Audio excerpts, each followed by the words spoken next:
Alright. We have tracked the elven ship, the Vanguard, through the depths of space. And time. We have finally located them on the edge of Ariok, within the dying light of a dying star. Its necrotic energies proving to be corrosive enough that they can rot away human flesh, elven flesh, and indeed deteriorate any organic matter or inorganic matter for that matter, given enough time. You can see it here on the hull of the Vanguard. The Vanguard is a ship made of both wood and of metal. The metal is corroding, it's beginning to rust away and flake away. The ship itself, the floorboards, are beginning to crack and splinter and rot. I don't know if we've touched down on it or not, but we did notice as we were preparing to touch down, a humanoid figure, or a bipedal anyway, a bipedal individual that dashed out of the corner of our eyes, our peripheral vision, and went for the galley, which is the ladder that leads down deeper into the hull of the ship. So there we are, touching down upon the Vanguard. We've rowed our skiff in here to reach this vessel. We've left our own capital ship probably about 1,000 feet behind, about a quarter mile behind. It's still very much within our visibility, but if we were to scream, they would be unlikely to hear us. So there we are, touching down upon the hull of the Vanguard. It gives way a little bit underneath our feet. The cracks and splinters break underneath our weight, even here in a subjective gravity environment.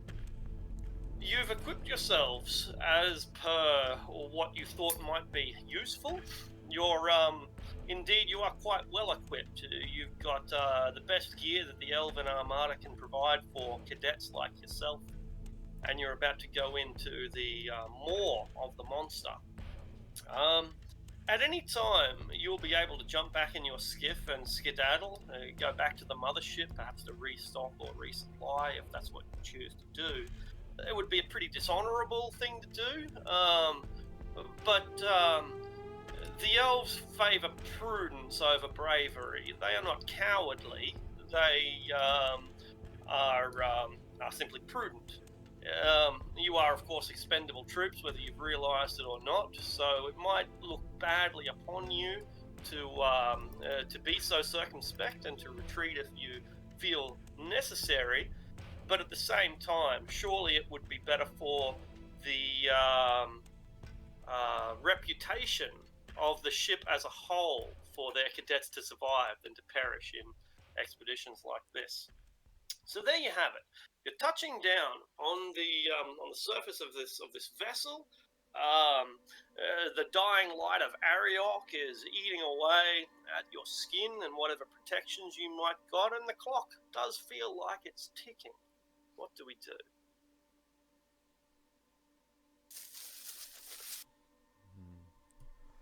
We must be quick. I feel like we do not have a lot of time. I will take a point. Yeah, if I remember correctly, we had like a protective spell or enchantment or something cast on us that only lasted like an hour or something. Oh, we have bubble head, or we have like air helmets on that only last an hour. Because there's no, the Spelljammer helm seems to be off, and that is what provides air. Then we should not delay. Yeah, I presume the skiff has air, so I guess our timer starts as soon as we step off. Correct. Alright, I'll leave the skiff and step onto the vessel. It creaks and groans underneath the weight of your feet, the rotten wood giving way. Does it look like...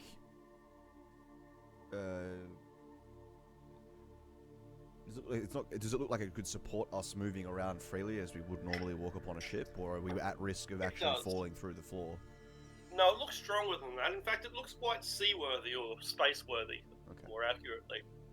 Yeah, it does look like this vessel could lumber into port, but it's not in much better condition than the Lizardmen vessel that crawled away from you earlier in your expedition.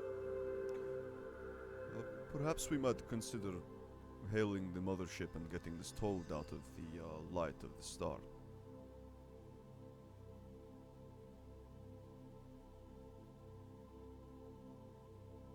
Neutralize threats first, maybe? Do we think there are threats aboard? We saw something on the deck.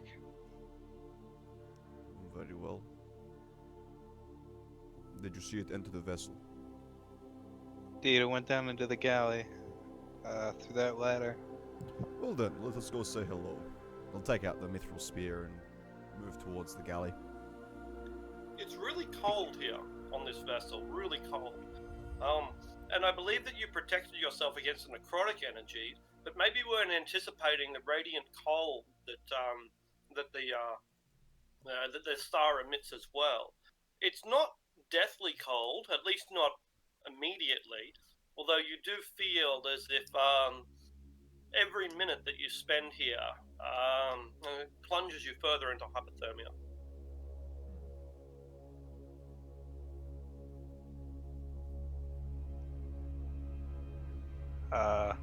Since it's a cantrip, can Athea like make a sacred flame or something to warm herself and maybe some others up?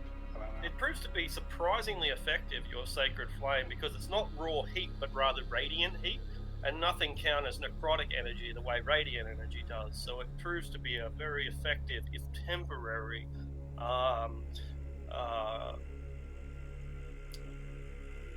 I can't think of the word. Anyway, it's good, in a very short range, personally, but it's not much use beyond the rest of the party, and it also means that you'll be so focused on your casting your spells that it'll leave little attention for anything else. A good idea, but one that will occupy you if you choose to do it. Yeah, sure. Sure. In the same fashion, would I be able to use prestidigitation threefold on 3 cubic feet of non-living material, like my armor, clothing, to warm it up? Yeah, that sounds great as well. Prestidigitation, again, on a personal level, should be enough to keep you, but you alone, immune from this problem. Again, it'll also occupy your time, though, leaving you little chance to concentrate or anything.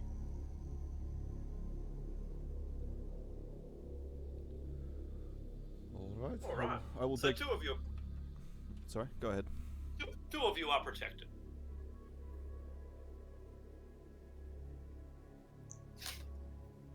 Not much I can do. Guess we'll just have to tough it. We shall be quick. Alright, let's move quick, but let's be cautious, okay? We've learned already that we run into these situations unprepared, it quickly goes sideways.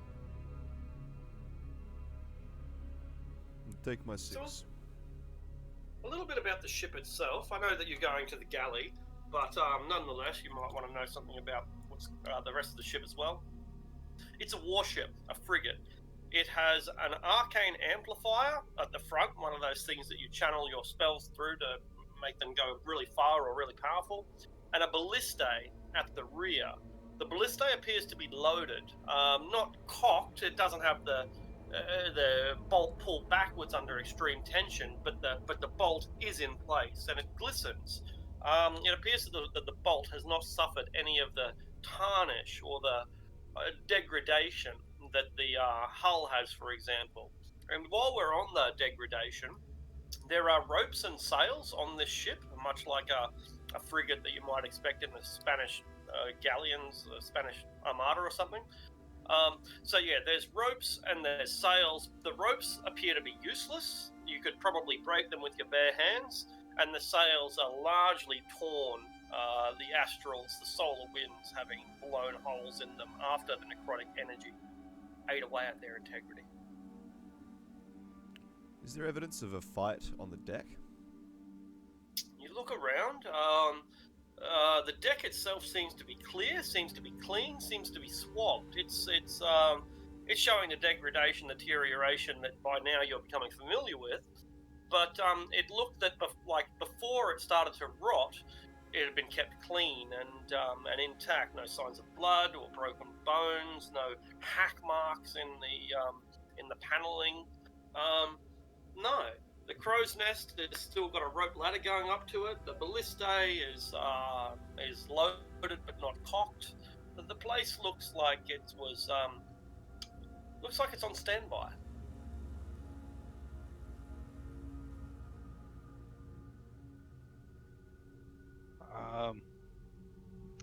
You will, I suppose, take a look at the javelin and see if there's anything notable about it, or like anything that differentiates it from the rest of the ship as to why it's not as degraded. Good question. Maybe a history check, since we don't have metallurgy as a skill.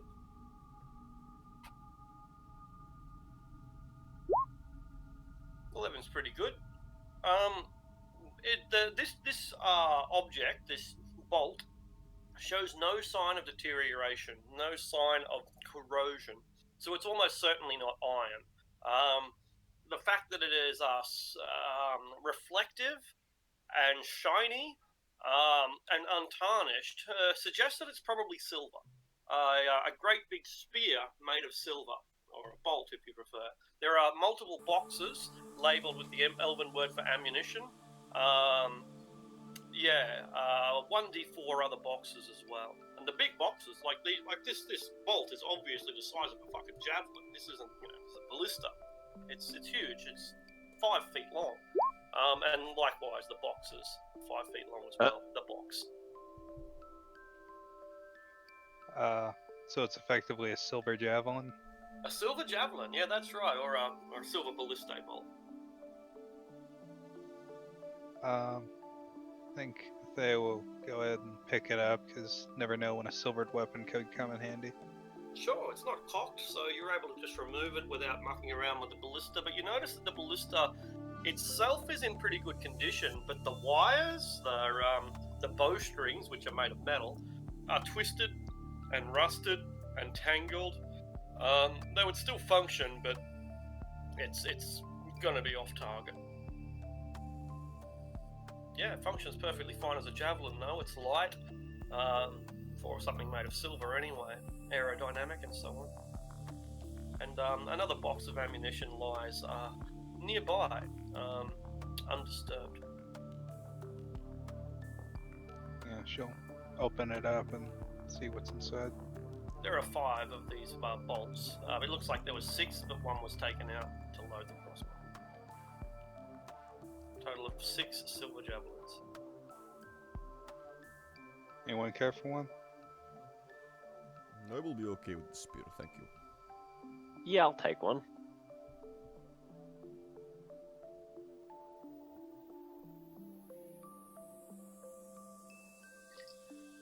Alright, they will pack the rest into her pack. Oh, they're 5 foot long. Oh, Big pack. jeez. So these are more like spears then? Yeah, that's right. They're like javelins, you know. Yeah, they're as tall as you are, and they're in a big box. Imagine missiles. They're basically missiles. All right. Okay. So effectively, I mean, javelins are like you can fit them in a quiver normally. I mean, I guess there are like the Olympic not a- javelins. Olympic javelins, yeah. You can fit it in a javelin case. They don't fit in an arrow quiver. Javelins. Yeah, like javelins Roman are- soldiers carried javelins and quivers into combat. No, Roman soldiers carried pilums, and the pilums aren't javelins. They're being technical, but a javelin is a pretty big object. Just tie him to your pack, he'll be right. Yeah, I'll just actively wield one as a spear then.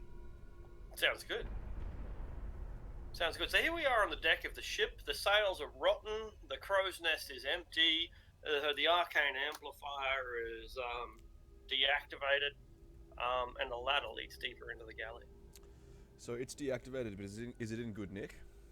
You go up and inspect it. It looks like it would function, except there's no power source, which lines up with the rest of the ship, right? That the spell jamming helm is probably not functioning. All right. Shall we descend then? Sure. I think so. Very well. I will go first. Right behind you. Alright. One by one, you go down the rickety ladder, probably one at a time, because the integrity of the wood has been compromised by the necrotic energy, but it's not so bad down here. The necrotic energy doesn't seem to have penetrated as deeply inside the hull as it did up on the level, but it's still down here. There's still definite signs of degradation. The gallery consists primarily of the barracks. That is to say, it's filled with hammocks. Lots and lots of hammocks. At one end, which is the aft, i.e. the rear of the ship, it looks like there's a kitchen up there. I think they call them galleries on board, or galleys. I don't know. Anyway, there's a at the aft end, at the back end of the ship, there appears to be a kitchen or a storeroom of some sort. At the fore end, there appears to be cabins, small doors leading to small rooms. So here we're in the middle of the barracks where all the hammocks are. At the aft is the kitchen. At the fore are the cabins. The hammocks appear to be roughly about half of them undisturbed. They have a blanket lying across them and a pillow and maybe a small footlocker and some other personal effects, whereas roughly half of the hammocks are tangled and twisted as if they were disturbed, as if you jumped out of your hammock and you know, didn't make your bed, for want of a better analogy. Are we meant to be on another map? No, there's no visual for it. And is it illuminated down here? No. Alright, then I'll bring up some dancing lights. Floop, floop, floop, No, floop. man can't see. The ladder continues deeper down into the hull in addition to this level. So, like, the ladder starts at the deck, goes down to this, the lower deck, keeps going down even lower. But here we are in an area that's quiet and mysteriously empty.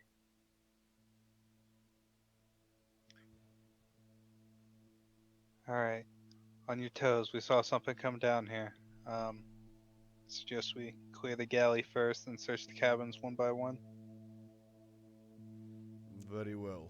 I will. I'll keep my dancing lights in like a straight line, evenly spaced along the ship, and make my way towards the kitchen side. Alright, so you go past these hammocks, and there are a lot of them. Maybe like there's 100 hammocks or something, and about half of them appear to be occupied or were once occupied. And the soldiers must have treated them with a great deal of respect and care. They'd take their blanket and they'd wrap their things up in the blanket and they'd put it there on the hammock. I guess it offers some small amount of security from other naval personnel, and also it just keeps it all neat and in place so it doesn't fly around and get underfoot on a ship like this. But you go past the individual hammocks one by one, half of them full, half of them not, and you make your way into the kitchen. The smell of rotten vegetables is overpowering.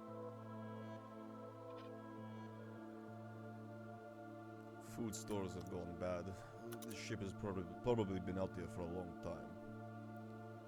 Or not, I mean, everything on this ship is rotting. I suppose you're right, yes. There is that star, isn't there? I'll take a closer look, make sure, like, just to give it the once over, make sure it is, like, rotting vegetation and it's not, like, unnaturally... If it doesn't... I don't know how to word this. I understand. Yep, no, I get it. Yeah. Yeah, So just make just a, I make guess sure an it's consistent, yeah. investigation is appropriate, but you might try something like survival or medicine or nature. Yeah, I'll take a survival check.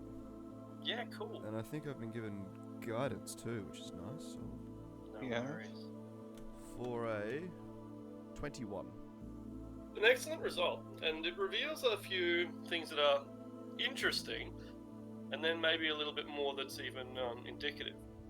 First of all, it's all vegetables. It's all vegetables. There's there's herbs and spices here, and the herbs and spices appear to be in good shape. They're kept in jars, and there's really nothing wrong with them. I suppose you can leave salt on the shelf for 1,000 fucking years, and as long as no water gets in there, then it's probably going to be okay. And so it is. The herbs and spices are in decent shape. The vegetables and the fruits and the grains are all rotten. You could possibly salvage something out of maybe the rice or the wheat, but really it's gone. It's past its use by date.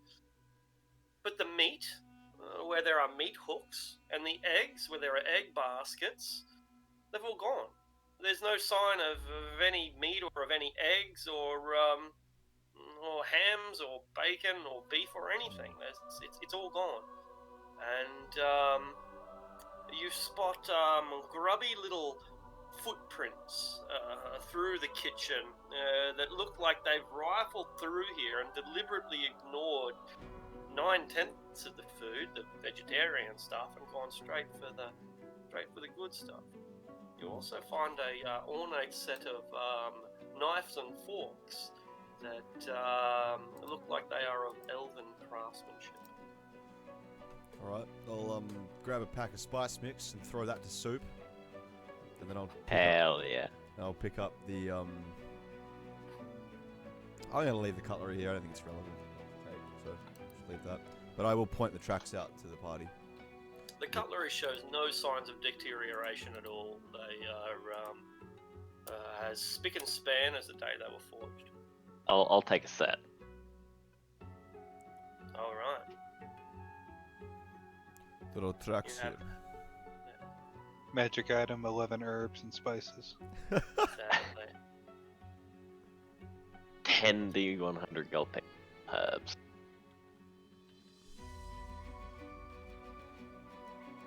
Right. Well, there's no other ways out of or to exit out of the galley. It's like a dead end. Yeah, that's right. It's a dead end at the aft of the ship, and once you leave it behind, you're back in the galley with all of the undisturbed hammocks and the disturbed hammocks. The tracks lead back this way? They do. They lead back into the galley, and at that point, it becomes kind of a mess because, as you can imagine, 100 soldiers leave a lot of footprints. Oh yeah, of course. Notably, though, the footprints that you spotted in the kitchen were bare feet. Yeah, which is not exactly in line for military personnel, right? It's not. No, it's not Unless regular. they just got out of bed. Could have just got out of bed. Maybe the cook doesn't have the same decorum as everyone else. But it's against the training that you have each personally received. Uniforms command respect. What do you mean you don't sleep in your boots, Private? I find it difficult to think that something can live so long on this ship. Well, we saw something has. So let's clear towards these cabins before our air runs out. Okay, let us go. And there are how many cabins, Arctic? There are 2 smaller cabins and 1 larger cabin. So 2 doors on one side, 1 door on the other. Alright, I will make my way to the larger one and try and open it. Okay, the larger cabin is locked. Anyone good with a pick? I look at Varys. I think Sax is AFK at the moment. He is. I could open it. How would you do so? You see as Saru's hand sort of collapses in on itself into his wrist, and out emerges a set of thieves' tools. How Go well? right ahead. I'll in bless and she casts guidance on you. I can cast guidance on myself. Well, I already cast guidance on you, so you're doing the blessing of my god, motherfucker. That way she gets the credit. Oh, yeah. So, is it dexterity or what ability? I think dexterity is appropriate, yeah.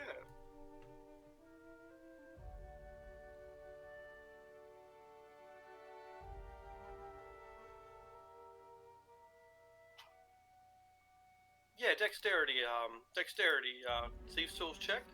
And you can also make a dexterity saving throw. Oh yeah. Alright. You take a 5 points of electrical damage, lightning damage, as a spark of lightning shoots out from the exact thing that you're trying to open with your lockpicks. It just runs straight at the lockpick and into your hand. Map, map, map, map, map, map, map, map, map. You have also set off an alarm. Oh. It would seem I have triggered a trap and alarm. It's very loud. And Wonderful. whatever is here knows we are now for sure. Oh. You don't get the door open. Excellent. Perhaps it will come to us. Alright, plan B. Thea tries to just boot it open. Athletics check. Does the alarm continue? It does. Yeah, okay, so it's just blaring out all throughout the Yeah. ship, right? Yeah, okay. Exactly. Althea hurts her knee. Can see like get some jarring in her knee. Okay, so perhaps we cannot go into this room yet. Let's try the others. And if they are clear, we will move on and come back. A key should be around here, surely. Alright, let's keep looking. I will try the leftmost door. Excellent. The So smaller there's one ones. on the right, two on the left, and you will go to one of the left doors and yeah, go ahead and decide what you're going to do. I'll give it a look around. I'll look over just because obviously we've set off an alarm and it was the other one was trapped. So I'll try and see if there's any sort of device attached to this door or like within the keyhole perhaps. If I bring a light close and have a look inside. Investigation roll. Yeah. You're looks- looking around, and it looks like a standard elven lock to you, but standard elven locks are pretty commonly warded. So, yeah, you don't see any evidence, but you didn't see it last time either.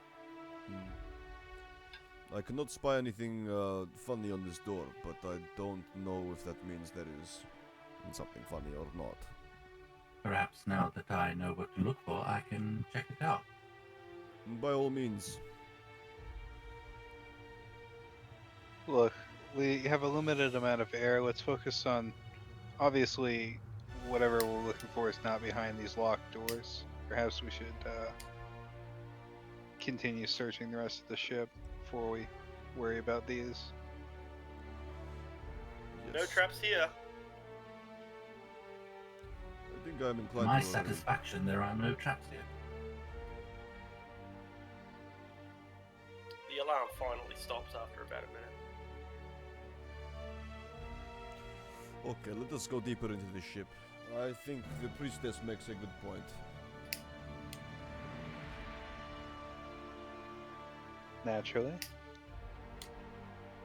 Karnash cocks an eyebrow as he moves past you. And I'll head deeper into the vessel, down the rickety ladder. So, 16 wisdom, bitch. There we go.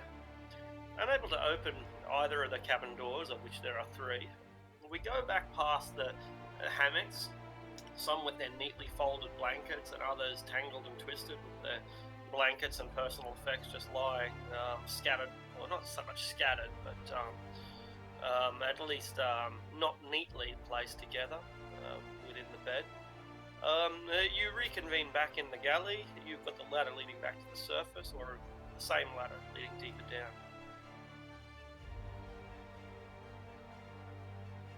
Guess we'll proceed down to the next level. Yeah, I head down, but I would just make sure that this is it a separate ladder? Sorry, I think you said. No, it's the same ladder Same that one? goes all Okay. the way up to the deck. Yeah. Cool. Yeah, Yeah. I'll take point and head down. It's a rickety ladder, as we've already established, so it's safe for you to go down one by one, and I'll assume that you are going to do that. But by all means, you can all 6 or 7 of you can jump on the same wooden ladder if you like. Nothing's stopping you, except maybe the laws of physics. You head down into the cargo hold, for that is the level below the second deck, if you will, the third deck. I don't know. I'm not good with ships. The cargo hold contains several boxes of gear. It's stacked. This place has got heaps of stuff. It's if you were pirates, you could get quite a haul from this stuff. But the most notable thing isn't the boxes of jewels or food or whatever else is contained in this hole. The most notable part is a hatch, a manhole. The hatch is open. In fact, the hatch appears to be damaged.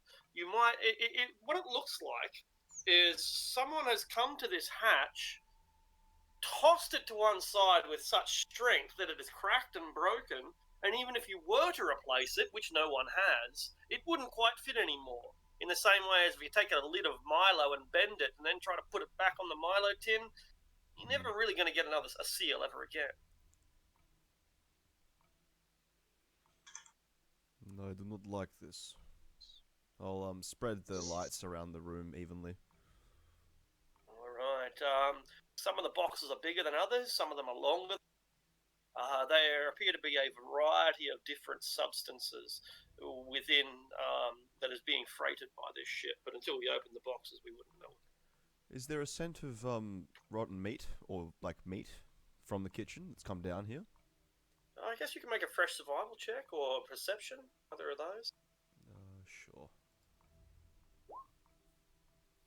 Lingering, yeah, lingering, but it's strongest at the manhole. Like when you go towards the hatch, it's quite foul down there.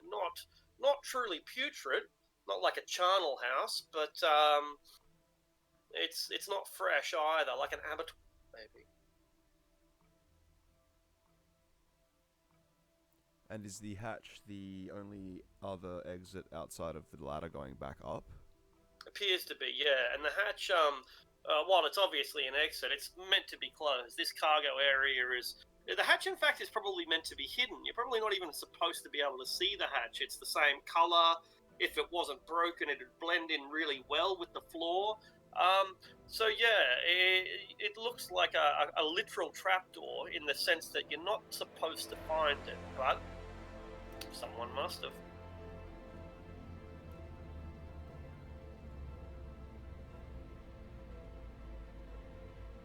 Let's check that first. Probably where the stowaway is hiding. Seems like. It smells disgusting. I'll knock on the door, see if there's a response. The hatch is open. It's been cast aside and damaged. Yeah, still knocking, just see if there's like a response from inside. Sure. So the hatch lid is about 3 feet away from the hatch itself. It's been cast aside, just tossed to one side. Knocking on it does nothing.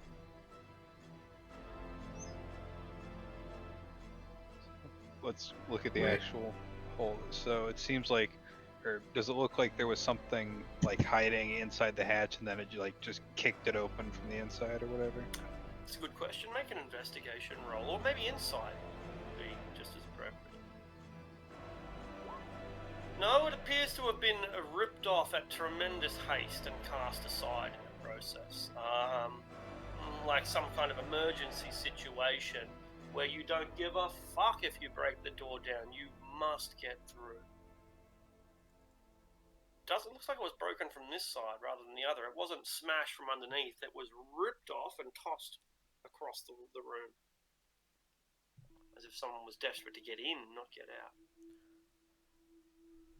I'll bring a light over to the manhole and stand at the edge, kind of look in. All right.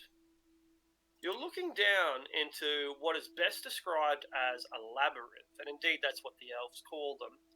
These ships are more than just galleons, more than just warships. They are space stations unto themselves, right? Like a ship of this size is going to be the largest source of civilization for 1,000 miles in any direction, half the time.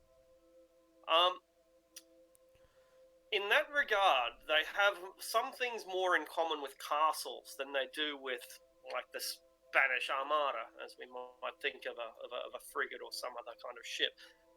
Specifically, when you break down the walls of a castle, when you first breach a castle, that's usually not the end of it, right? Like, you've still got a lot of fighting to do before you reach what really matters, like the princess, the king, the parliament, whatever. And so these ships have a similar design. It might look innocent from above, it might look normal on the second and even the third deck, but once you get down into here, you get into what we call, as I said, the labyrinth. And this is deliberately designed to prevent invading armies from reaching the spelljamming helm. Because once they reach the spelljamming helm, you are fucked. Right? If they don't need to breathe air and you do, you're in a lot of trouble if you lose control of your spelljamming helm. By contrast, if you can besiege yourself up in the spelljamming helm, there's a chance that you'll survive until help comes along, or until you can organize some sort of counterattack. So what you're looking into right now is called the labyrinth. And as the name suggests, it's a maze designed to confound invaders from ever actually making it to the spelljamming. So this would lead to the bridge of the ship? Yes, that's right. Okay. The bridge, which would be, in this case, an internal bridge. Instead of being on the deck, it's sub-deck, which is not that uncommon. I do not like this. But a job is a job. Well, if our captain does expect us to approach these things intelligently, I'm not confident we can navigate a Spelljammer labyrinth in whatever time we have remaining on our air supply. Perhaps we should, since the ship is only hovering at the distance out of the potential that there's some kind of threat aboard, all we've established is that there's a single stowaway hidden somewhere in these bowels. We can probably call the ship in, refresh our air, and perhaps get some reinforcements to clear this labyrinth in force. I do not require to breathe. I am happy to head down there and see what I can find. It may be unwise to send you alone, Saru. Whatever has come through has, well, torn the hatch clean off of its hinges. Then I shall kill it when I find it. We've already had to reassemble you once. This is true. Well, I will listen to you, Elf.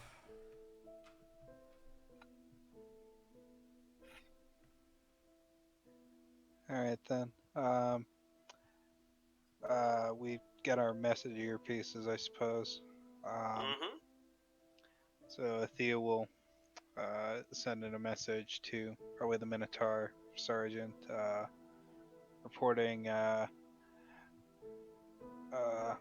reached bowels of ship, single contact, no threat to mothership, requesting support to refresh air supply. It's not the Minotaur, but the captain that replies. If you require further refreshment of air, soldier, you may return to the main deck and refresh. If you believe that larger air supplies will be required, then they can be provided for you. However, we will require you to establish that there has been no contamination. I cannot afford to bring the main ship in closer if it violates the quarantine.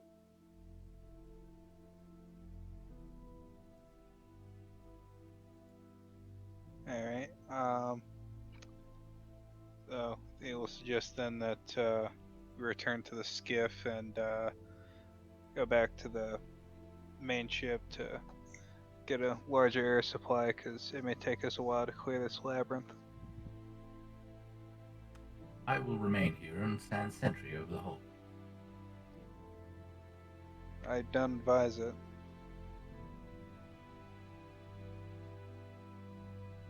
But if you're set on it, stay safe.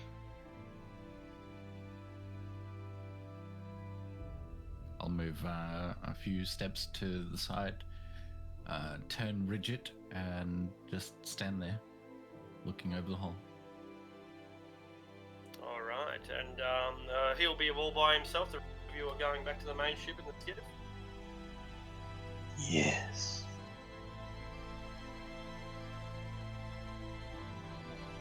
All right. I'm looking for a dancing lights. There we go. Finally. Trying to import a dancing lights from another campaign.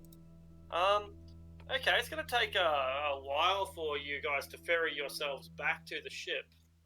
That's going to leave our hapless robot alone for probably about 30 minutes. About 10 minutes to row there, about 10 minutes to row back, about 10 minutes to get refitted. So, yeah, he's going to be by himself for about half an hour. Okay, and we begin the journey back to the mothership. Yeah. Okie dokie. So I'm basically powering down, just standing watch over this hull. Do you want me to leave you with the portable shield generator? He's already patted down. Thought he was at least sensitive, like he's just going completely unconscious. Well, if he powers up, then he has to power back down. Yeah, you can see in here. Oh, you can see in here is normal. Whatever. I'm just gonna leave it there in case he wants to use it. All right, no worries.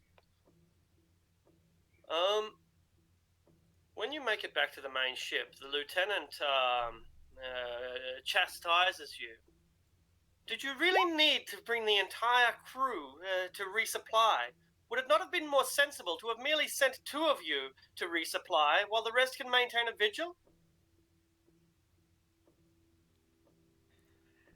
We left the android that doesn't require air behind. Well, we didn't. Fuck. Sorry, I'm having throat trouble. With all due respect, Lieutenant, we could have done that, but all of us need to breathe. She's got nothing for that. So she just waves you on down to the quartermaster, where they will resupply you. They'll give you an extra volume of air. So you've got the hour that you'll need plus an extra hour of backup. Nice. All 2 right. hours should be enough. Okay. Lieutenant Captain, perhaps do you have maybe schematics or blueprints for the labyrinth of the frigate we are about to investigate? They do not. Such documents are top secret. Of course they would be, yeah, sure. Fuck. Okay, no problem. Is no problem. Meanwhile, back on the Vanguard, make a perception check, Robocop. Okay. Here we go. Rest in peace, Robocop. Ignore the guidance. I wouldn't be able to cast it in my current state. All right.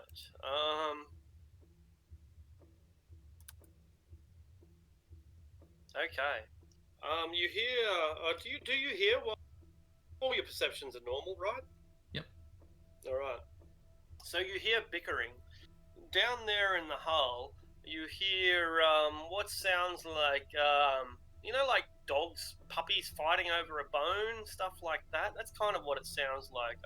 Animalistic bickering. What do you do? I will remain motionless as I watch over this hole. I'm not sure that going down there would be the greatest idea, but I will take note of what I hear and put it in my report once the party returns. A scratching sound can be heard. Scratch, scratch, scratch. And a creature the size of about a crab, about a mud crab, comes crawling into view at the base of the base of the ladder. This crawling entity is no crab, though. It appears to be a severed and rotting hand that is moving independently of itself. How big is it? About the size of the hands of your companions. I see. Is it doing anything in particular, or it's just looking up the hole right now? Not looking. It has no eyes. It's just scratching its way along the ground, reaching out with its fingers and dragging itself forward towards the ladder. Does it look like it's clearly severed, or it just looks like a hand? Oh, it's clearly severed and clearly rotten. You can see some of the bones in the knuckles exposed. You can see the elongated, dirty fingernails. You can see the gangrenous flesh. Yeah, it looks like somebody's hand that was chopped off and just left to its own devices. My eye holes widen as I increase the aperture of my eyes, and I will remain motionless as I take this in. Kind of like a scientist watching an animal at work. You get quite a treat. You get quite the wildlife documentary, because as this hand crawls along independently, a creature that appears vaguely elven, still wearing a uniform of the Elven Armada, an officer of some sort, scrambles into view, just barely, snatches up the hand and stuffs it in its mouth before retreating back into the lab. A bead of oil drops down my forehead.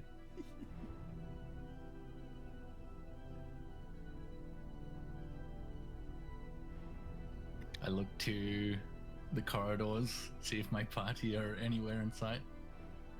Nowhere in sight. You're not even picking them up within a 100-foot radius.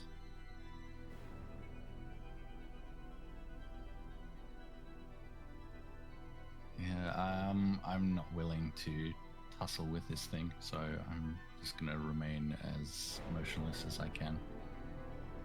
Creature, perhaps the same one, perhaps not, crawls out into your view, and you see it before it sees you. You remain silent and motionless. I do. And it tentatively comes towards the ladder, places one hand on the ladder and then the next, and looks up and it sees you. And have you ever seen a cat in the middle of the night and the cat's not sure whether it's you have seen the cat or not? Cat just freezes? Yeah, it's like that. The creature just freezes, and it's like looking straight at you, trying to work out whether you can see it or not. It backs away very slowly, then bolts into the labyrinth and is gone. It was wearing an elven uniform, of that you are certain. The elven uniform appeared to be tattered, ragged, bloody, shredded, deteriorated, but distinct. You see people wearing them every day. And could I see any of its like complexion, like whether it itself looked deteriorated like the hand did? Yeah, rotten and lich-like. It still had hair hanging out of its head, a long silver head that was matted and tangled and had bits of viscera stuck in it. Its face was shriveled, its nose was shrunken and caved in, its teeth were blackened and green and yellow and rotting. But it did look humanoid. Whether it was an elf or a human is pretty difficult to determine, but it probably wasn't a dwarf. I will power up, take the lid that is nearby the hatch, and I will attempt to place it on top of where the beast retreated to, and place a single foot on it as I again go inert, this time watching in the direction of where my party left. Alright. The creatures can be heard scurrying back down there again, but they appear to be too timid to emerge. They poke maybe their heads out, and well, whether they see you there vigilantly guarding or not, they retreat back into the sanctuary of the lab.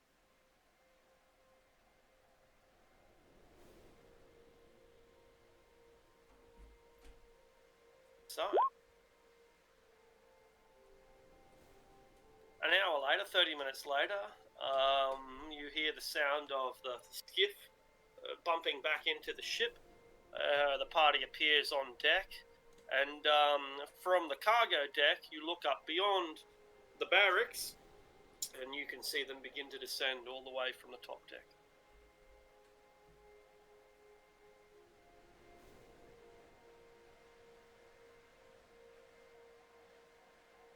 So they're back at the hatch now? The party have returned 30 minutes later with their extra air supply. Yep. How was your for vigil? everyone. Yeah, you guys would see me clearly standing with a foot on top of the hatch, which I've covered up with the door. Probably not like a tight fit, but enough to keep it closed. Exactly, and you might have periodically before the party arrived, you might have seen like little fingers poke out behind the hatch, and you shut it, and the fingers retreat. It's they're, whatever they are, they're timid to come out, but they're curious enough to investigate. Evil Dead, like the fucking basement. During my vigil, I saw something of an organic nature, though I am not sure that it was alive. It was clearly wearing a uniform of the elven variety. Well, given how much this place reeks of necrotic energy, I guess would say something's turned this crew into undead. Remains to be be my- seen. Well, Might be trouble if it was the whole crew. Indeed, seemed to there's be- a cannibalistic. Cannibalistic, what, you sort of eat something? A hand, to be exact. Well, maybe they've thinned the herd, so to speak. yeah. It looks like pretty sickened, but he's like, well, it also means that we're dealing with the ones that have survived the cannibalistic frenzy, which means they're the ones that didn't get eaten. The strongest. Good, that will be a good test of strength then to determine what has happened here. Almost cunning. I There's will a labyrinth test those after of all. you with flesh to take measures to protect yourself. Regardless, these are undead, and I'm a cleric of Aladin, so Let's I get don't care purging about- then. Excellent. Let's begin our extermination. And I'll lift off the lid and throw it to the far end of the room and start heading down. Alright, I'll follow Saru with my lights. Bloop, bloop, bloop, bloop. you behind Garnash. I'll follow behind. And I'll be behind that. And do we have anything we can leave markers with? That's a good question. I've got prestidigitation, I can leave 3 of them. Oh, yeah. So, we make it down into the labyrinth, and after emerging on a gore-soaked floor, or street rather, with a mess of corpses strewn here and there, one of the first things that you notice is a set of bones almost picked clean. There is very little in the way of the flesh still remaining here upon this this corpse. The corpse appeared to have been a lizard man once upon a time. You can examine its skeleton and see the vertebrae and so on. But there's very little in the way of flesh left. You haven't travelled very far forward when up ahead you can see a hand, a disembodied hand, begin crawling towards you. Roll for initiative.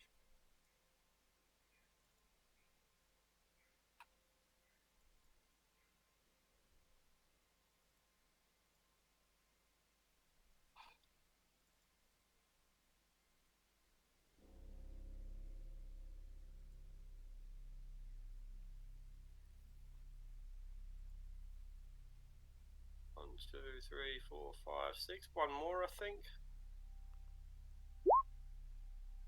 Or is there someone not here? I think Bram is absent. You're still absent? Yep, cool. Yeah. All right. Yep. All right. So, Soup, you hear the scratching up ahead, and perhaps there's a light shone up there, or maybe it's just your dark vision. But you will be able to see in the distance of the direction, the forward direction, a hand crawl across the floor. I'm just gonna take a shot at it. I'm not messing around with the spooky shit. 14, I believe. 14 is going to be enough. You impale it with your arrow. Just 11. And you pin it up against the wall. Bink! You have nailed it in position. Garnash, do you relax? I can't see shit at the moment, so I don't really know what's going on. I've just seen soup fire and soup fire. And, yeah, so right. I think maybe I'm more intense, like more tense now. Good call. So Yeah. I put down two dancing lights. I think you can put down two more. Up to 4. It'll be right at the bottom of the. If you scroll all the way down to the bottom, that's where it is at the moment. Because I just imported it. I think I might need control of the token to do so. Oh, of course well. you will. Yeah, thanks. Of course you will. Edit and control by. I'll just put Garnash for now. It's the only one who needs it. All right, there you go. That should be yours now. Yeah, thanks, dude. That's great. Okay, so, soup. I keep saying fucking soap. Soup Nice. has fired, so I will use a bonus action on my turn to try and move my lights further up. They need to like stay within 20 feet of each other. I'm pretty sure, so they'll do that.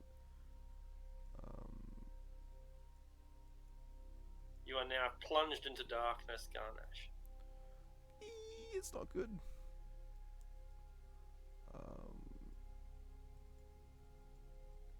Alright. I think that's still... can do that. Yeah, that's okay. Alright. And in what direction would I have seen soup fire?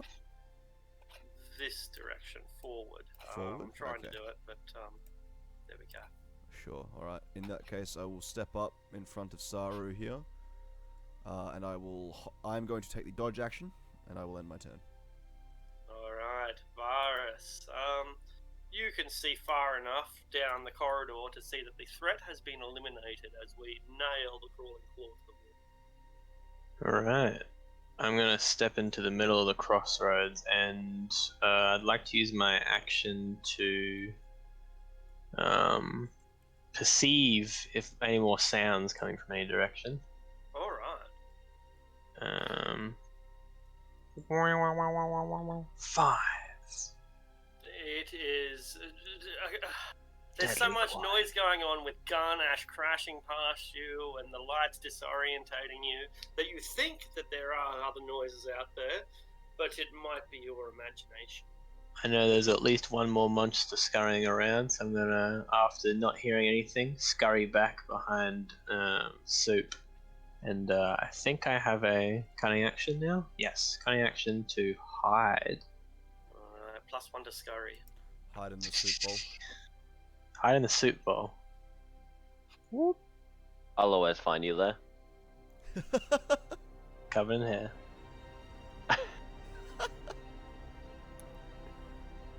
That's my turn. Alright. prescient your thoughts become. For indeed, these more of these hands do crawl out of the woodwork, quite literally, and begin scratching their way along the ground. Try to move them all. 1, 2, 3, 4, and they keep scurrying, until all of them are crawling, climbing up over Garnash. You a hand with that? Uh-huh. I'm going out on a limb here. Yes. Good one. And, Hands off my Garnash. I can count all these jokes on one hand. There we go. For fuck's sake. It's all fun and games until the crawlers start coming Oh, from the no. left and the right as well.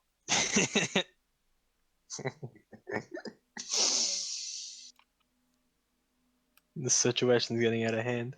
We have, and it turns out we don't have a leg to stand on. Oh god. I'm so sorry. Saru, you watch as the hands climb all over Garnash, and as you are concentrating on they come from all directions. Gentlemen, get a hold of yourselves. Take a handle of yours. Get a grip, man.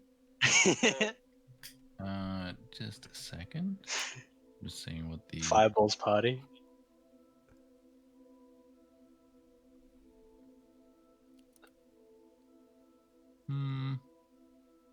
No, that's yeah, okay. I'm going to fairy fire right here.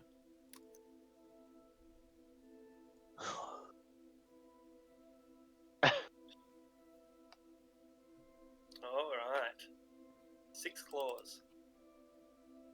Garnash has never been more handsome. Just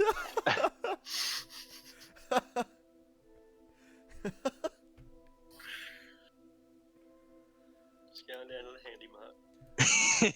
I've got a handyman business back home. Fucking hell. We're on Who would've fire thought today, it? guys. It's great. This is incredible.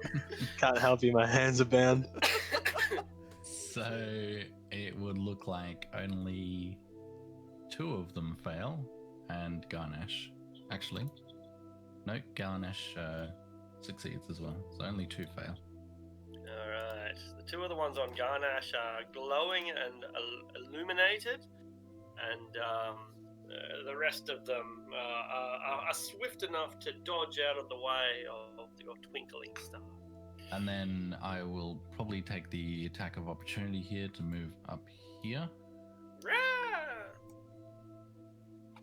Not the craw, the craw. Technically, it grapples 17 you, won't hit. but 17 won't hit. Oh, okay, in that case, it doesn't grapple you, but it wouldn't. Yeah. Yeah, it doesn't matter. I've got AC 20 right now. I will turn to Garnash, and I will extend my wrist in his direction, and you will see 2 sort of 2 little exhausts pop out from his wrist that drip with acid. And I tell to Garnash, Hold still, please. I'll be gentle. that will be my turn. Alright. Althea. Athea.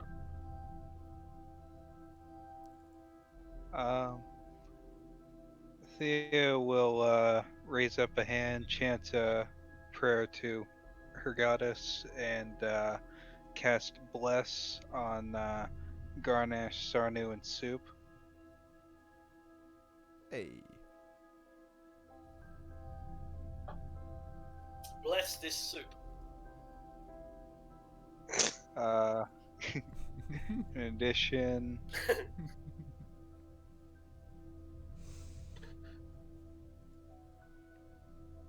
she will use her voice of authority to give Garnash the opportunity to make an attack with his reaction if he'd like. Yes, I will use my reaction to make that attack. I will target the topmost hand crawly claw thing here.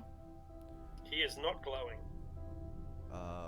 Oh, okay. If one of them is glowing, I'll take the one that I have the advantage on. Then that's cool. Excellent. Yeah, thanks for the tip there. Let me see here. All right. So in 2 hands, the mithril spear comes forward. That 22. In 3 hands. All right. That's good enough. It's quite a handful. 8 points of piercing damage is magical for the record. You impale it, and you now have the first bit of meat in a shish kebab.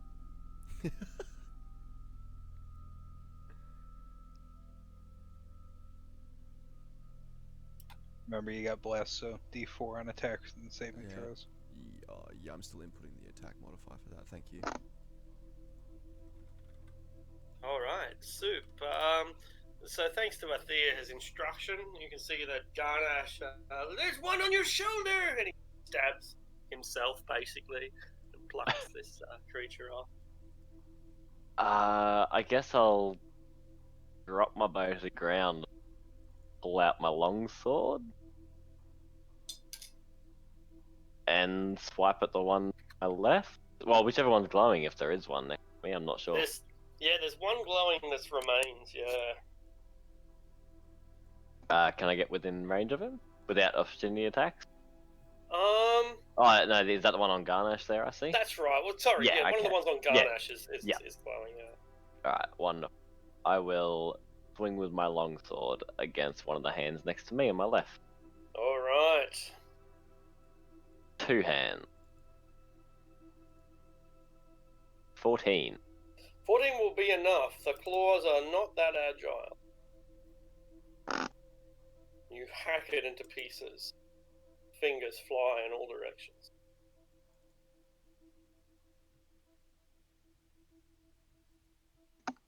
Any follow-up, or do you remain where you are? I'll remain where I am. There is one hand glowing. It's right on your face, trying to clear out your eyes, and the other 2 throat. Alright, I'm gonna reach for the one at my face, try and pull it off, and like take the tip of the spear right through it. We'll take the attack action. It's with advantage on this one, you said. So I think the 18, which I'm sure is cool. 6 points of piercing damage, which will kill it immediately. And I will then use the quality of the mithril spear to use my bonus action to make an attack against the other one. Excellent. Another 8 points of damage. Now you've got a shish kebab. And I'll take my movement just here, and that's me. You carry the claw with you. The claw. And Varus, you see this lone claw trying to choke out Dana. I'll try to free him of his. He looks like he's had too much hands, basically. So I'll get rid of the growth and sever it with a short bow. I'll duck out. And if it doesn't see me, at 14 stealth. It might. Passive perception is not that high, so no, I won't notice you. Lovely. Focusing on its targets. So I'll have advantage on my short bow, and I'll blink right into him. 22. Garnash, how do you feel as Varus lines up his longbow at you and then fires at point blank range? Short bow. Short bow, come on. How do I feel? I'm still a bit fucking tense. And now more so, like... So's the bow. What are you doing? And then, yeah, you hit hold mate and it's all good. Like it just goes right over your shoulder and you've got no hand on you anymore. Brilliant. It Good lands shot. at Saru. But please be careful. I like my face. I'm always careful. And then I'll back up again. And I guess I don't think I can probably take the hide action. They're probably too close for that. So I will just not take any action as my bonus. Oh, alright. The rest of the claws climb onto their prey with no fewer than 3 jumping onto Soup, and the remaining 2 going for good old Garnash. So these are the 2 on Garnash, 1, 2. The second will hit. And these are the 3 on Soup. 1 hit. They scratch you as they go for the throat and go for the eye. Go for the eyes, boo! The eyes!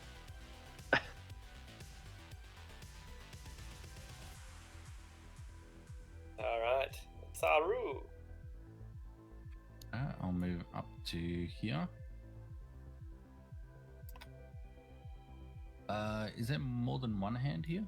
Sure is. There's only one in each square, so there's currently 5. If you can see the 5. Okay. I will use my acid splash to hit 2 adjacent ones.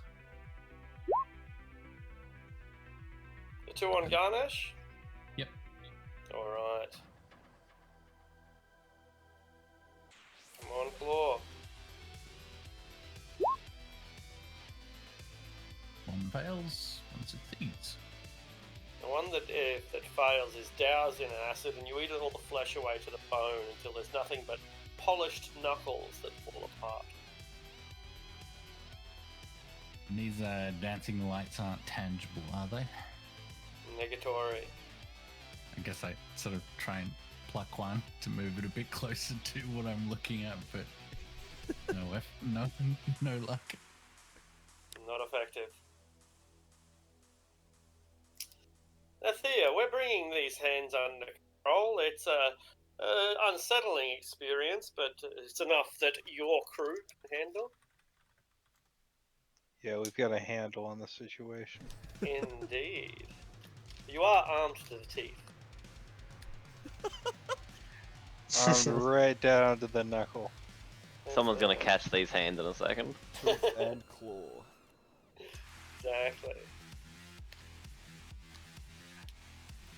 Yeah, we'll step up and stab one of the hands in the floor in front of her. Alright, where do you stab it? In the hand, bitch! Alright, no worries. It's right in front of you, and it proves to be far less resilient than any enemy that you've ever faced before, and you cut it down like a wheel of cheese. It's comical how much little resistance it actually puts up once you get over the initial shock of it. It proves to be a cinch. Yeah, she was ready for some full-on alien shit, but now she's like, God damn it, I wasted a spell. Got my jitters up, like. Yeah. Alright, Soup. It appears to be that you're really the only danger now, since Garnash has lots of helpers and you're doing it by yourself. Fucking as usual. Swing two-handed. Attack the left one here. Brilliant. And you carve it in half and keep chopping off each individual fingers when you're done. Oh.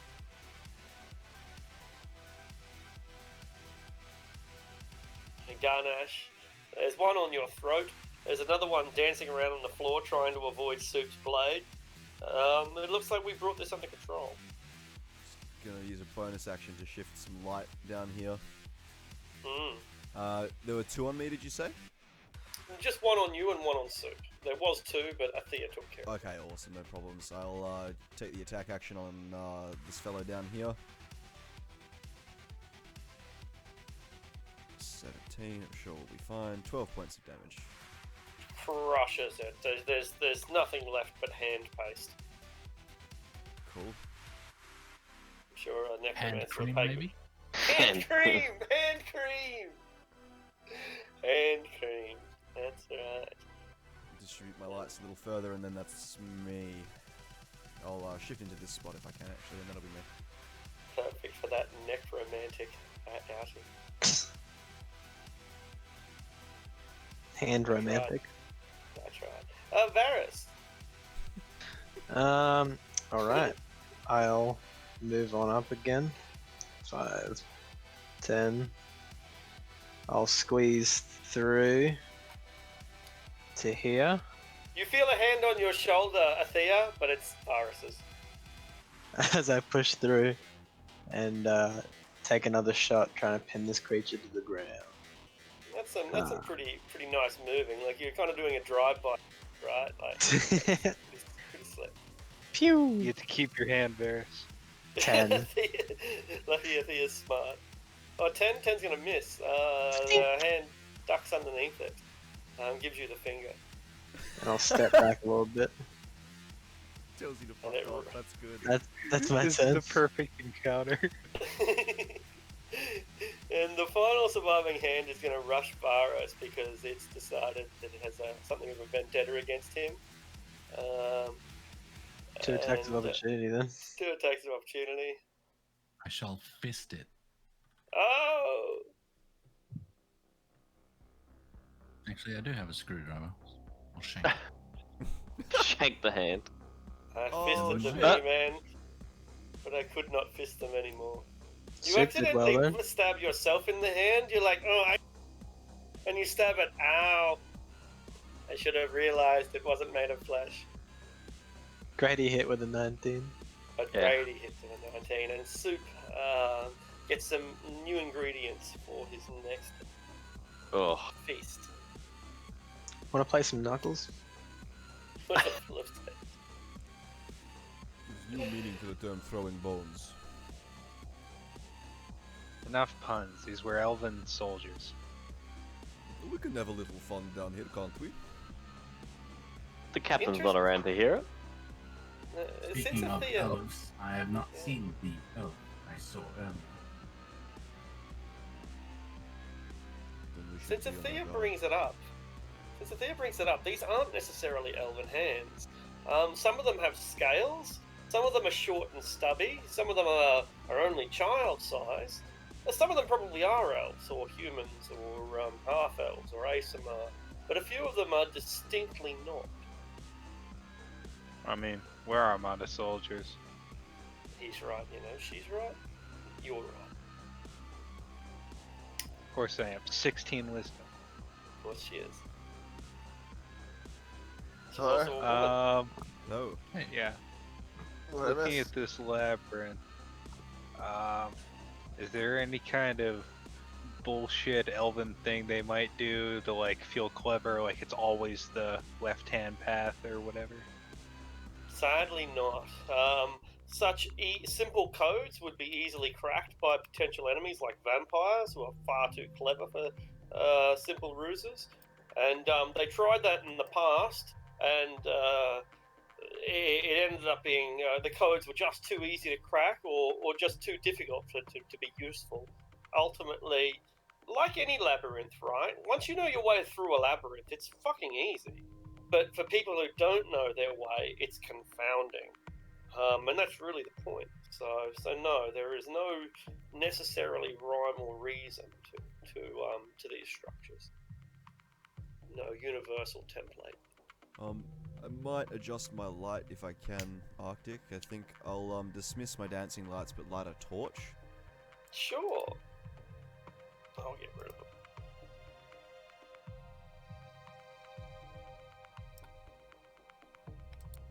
Thanks, dude. I suppose I can. And I have the ability to input my own light, I think. you Yes. can do I the seem to have 40-20? lost all my sight. Mhm. This seems cumbersome. Just give me The one, lights just one went out. moment, Saru. I will light a torch. Bear with me. So, Jin- why are we in what looks like the sewage plumbing? Hell. You missed out on all the hand jokes. Good? He did. They sound like puns, and I That's hate a shame. puns. Let's start Yeah, them all like- again. We Right. talked We about dealt it. with 15 the minutes problem to hand handily. jokes. It was fantastic. There was a lot. Like there was. I'm gonna call it now. That was the longest string of puns I have ever seen in D&D. I'm fucking serious. I don't think I've seen such a string. We went on for like 25 of them or something. You can't normally make 25 puns.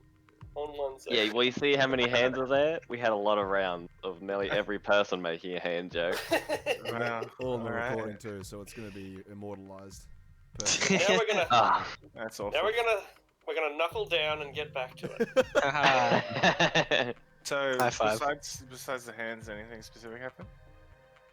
No, we're in the labyrinth that leads to the Spelljammer ham. It's designed to be confounding to intruders, and best we can tell, there are a bunch of armada zombies down here, or ghouls or whatever. We just fought a bunch of undead hands. Cool. Well, my second question is, do we know what happened to the crew? But I think you just answered it. Yeah, This Saru looks saw a They zombie handily or got their ghoul, ass whooped. yeah, dressed in the uniform of an armada soldier, creep out and then run back inside. We gotta count these puns at the end. Someone's gotta go back and analyze how many we managed to find. Which Just direction list do them we all go? out. That is a good question. Can we see any tracks down here? Too many. They're everywhere. Some barefooted, some not. It looks like a lot of the ones that aren't barefooted are dragging their heels. Let's just pick a set of the barefooted tracks and follow them then, I suppose. All directions. I say we go to the right. I have a good feeling about Do we it. want to do 2 groups? You want to split the party? I mean, we still have the same goal, My- right? My clerically wisdom says that splitting the party is a mortal sin. They are narrow corridors, though. They're usually about 7 or 8 feet wide. So technically they're 10-foot corridors, but in actual fact they're not really, meaning it's quite tight. Perfect for people with pikes and halberds, of which I think we have total of 0. So, I'm not encouraging it by any... up on deck. Yeah, there's some pretty big spears, yeah. So I'm not encouraging the splitting the party by any stretch of the imagination. On the other hand, though, these are very narrow corridors for so many people to fit into.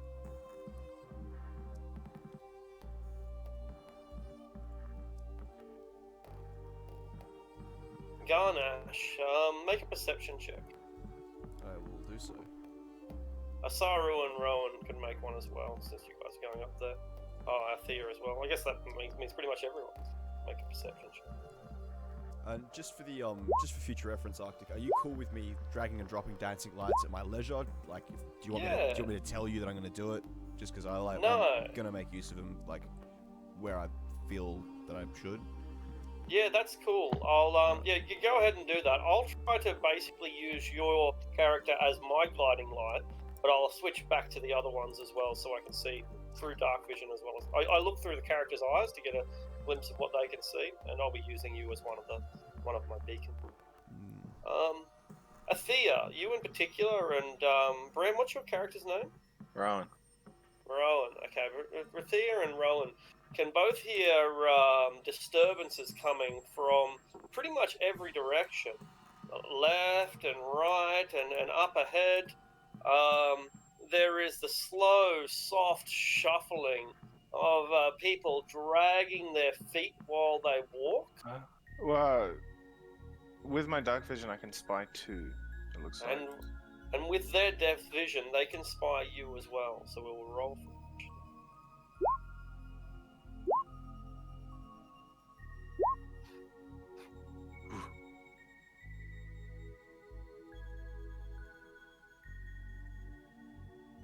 They are slow off the mark, predictably, but what a great horror scene it is, okay? So you're climbing through the cramped and crowded guts of this ship, deliberately designed to be a military impediment to anyone who might invade.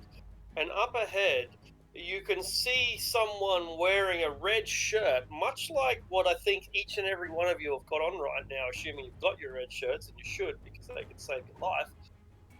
This individual has a red shirt just like yours, but it's tattered, it's deteriorated. There are claw marks, and it looks like there might have been some internal bleeding, or external bleeding rather, which has stained the belly area. And the individual slowly turns their head towards you without actually turning their body. Their head just turns slowly 180 degrees to come around and look at you. And meanwhile, over here in the corner, someone is shuffling through old papers, or perhaps new papers that have just been dirtied. And it kind of looks like they're reading them and casting them aside after they've read them. But once you enter their vision, they look up towards you. Soup. I'm not sure if you can see any of this, but oh no, I think you can actually. Yeah, I can you see just one, yeah. Yeah, the very edge of the vicinity, you can see the one that turns its head 180 degrees. I'll try and stop that horror movie scene and shoot him in the head with a arrow.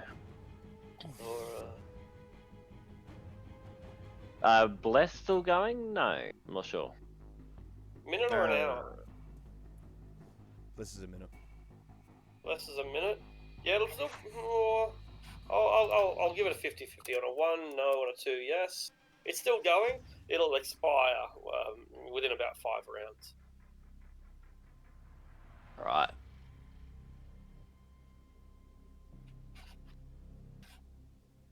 Eight damage.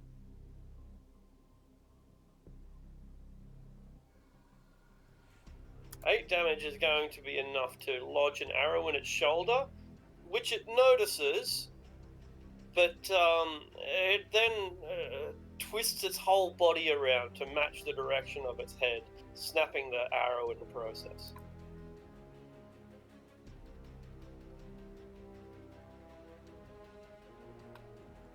And that's me, yeah. Varus, Soup twings his longbow from behind you. The corridors, as we know, are tightly packed, really tightly packed, giving them ample cover against your fire. What are you going to do? Seeing as it's probably unwise to rush ahead of my companions, I will do the same as Soup, but take careful aim, and I'll use the aim cunning action as my bonus to great advantage, and I will shoot it with my short bow. Pew! 11. And unfortunately, you can't get your shot off because there's just too many bodies in the way, and there's never a point that you get even anything close to a clear shot. It's a lumbering target, and it should be very easy to strike, but these bodies in the way make a casualty far too likely for you to fire. At least I didn't hit anyone, and then I'll end my turn. Exactly right. The dead crew shuffle forward, not just from forward and from the right, but from the left as well. 1, 2. In fact, it's the one that comes from the left that takes us most by surprise. Ignoring Saru, it bypasses him and goes for Garnash instead.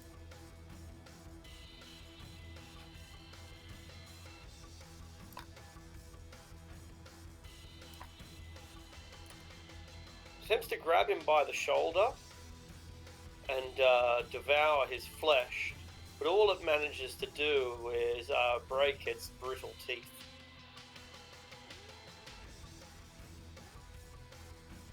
More and more of them pour out, and before you know it, you're being swarmed.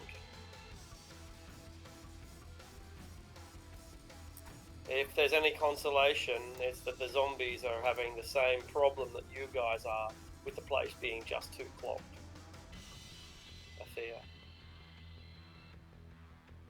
Thea. Thea will sidestep to assist Garnash and suppose take a stab at the zombie bearing down on him.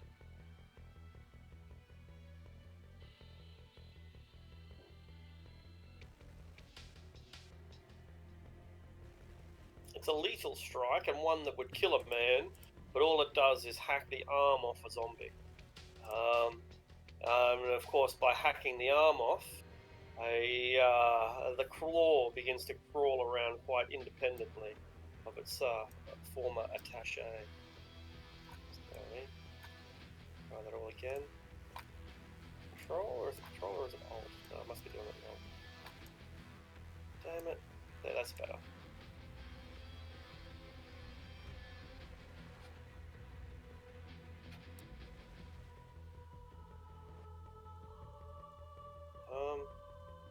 Did that claw roll? It didn't, did it?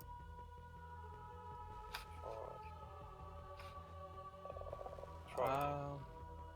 I guess my bonus action, I will cast Sanctuary on myself.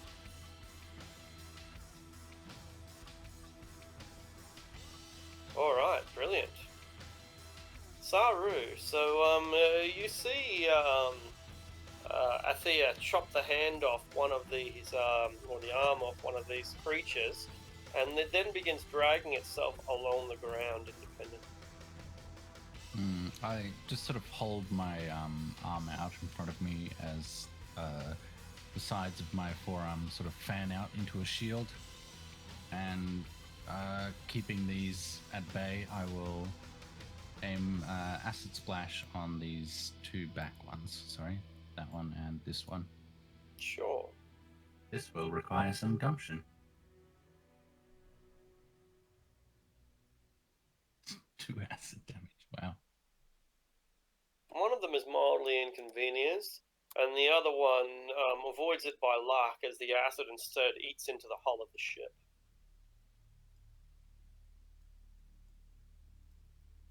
The crawling claw leaps its way onto Athea and attempts to climb up her legs.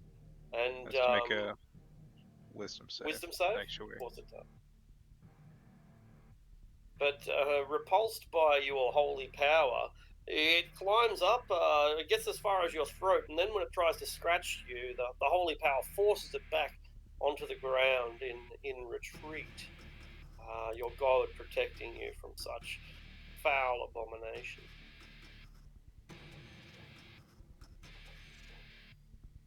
Ganesh, this place is clogged with the dead flesh, and you don't want it to be yours. Yep, time to pull out the Drano. I unhinge my lower jaw, and from below my tongue, there's like a bit of like a fleshy sort of tube, and from that tube pours forth my acidic breath. 15-foot cone. I am going to need dexterity saving throws, I believe. I think 5 from the zombies and 1 from the crawling claw. That's an acid splash. Ignore that, please. Yeah, boy. Is there any satisfaction you destroy the claw? Well, that's good. The claw. And then with a bonus action, I will use my spear to strike the zombie in front of me. It's What like was those it? cartoons when a dragon wants to breathe and you just hear the... Yeah. He hawks like an acid loogie. That's it. Tactically brilliant, but in the field test, it wasn't actually that effective after. If I can interact with my torch for free, I'll drop it so that I can use my spear in 2 hands. Yep, and you drop the torch, it will flicker out into darkness in about a round. Okay.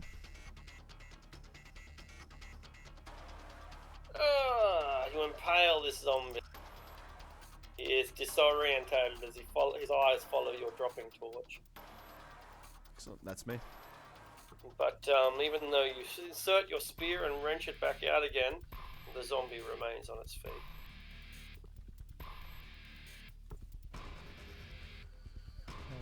Alright. I'm gonna place a hand on Garnash's back, and I'm gonna bonus action cast Sanctuary on him. Taking position directly behind him, hoping to body block any zombie with Garnash, who now has Sanctuary, so hopefully he lasts a bit longer. And then I'll use a cantrip to Toll the Dead on the one that he just attacked. Alright. Oh, that's the wrong button. Hold up. That's the right button.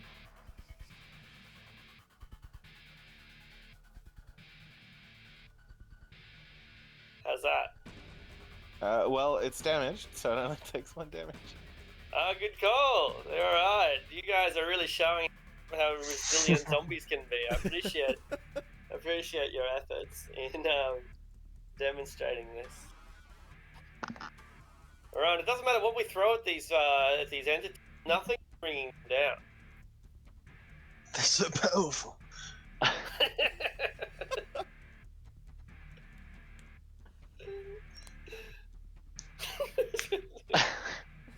You know?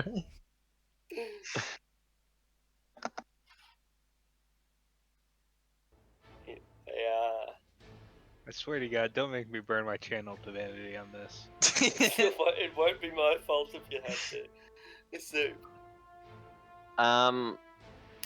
it was last round of West, was it? no, still a few more rounds. 5 still a rounds few in more. total. Okay, so 5 rounds. 4 left. Cool. 4 left, yeah. One. Guess I'll shoot at the one there, in front of Garnash.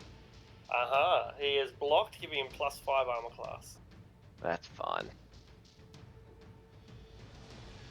Oh my god. Oh, hello. 31 hit? Oh, hello. This time. Hello, Poppet. Hello, 14. Tell us how you absolutely destroy. Tell us how you show everyone where it's done, and keep in mind that you don't have a clear target thanks to all the bodies in the way. What do you do to get the perfect shot off? I'm leaning on Varus as he's standing there. Like, one of my elbows are like rested on his shoulder. And a steady shot straight through the eye. I'm imagining it like ricochets off the walls, like bounces off a pipe, and then like just nails Ting, the ting, zombie ting, in the ting, eye ting. socket. Yeah, just like Straight through the brain case, and it collapses onto the ground like a sack of flesh.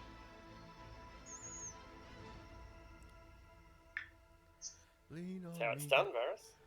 When you're not strong.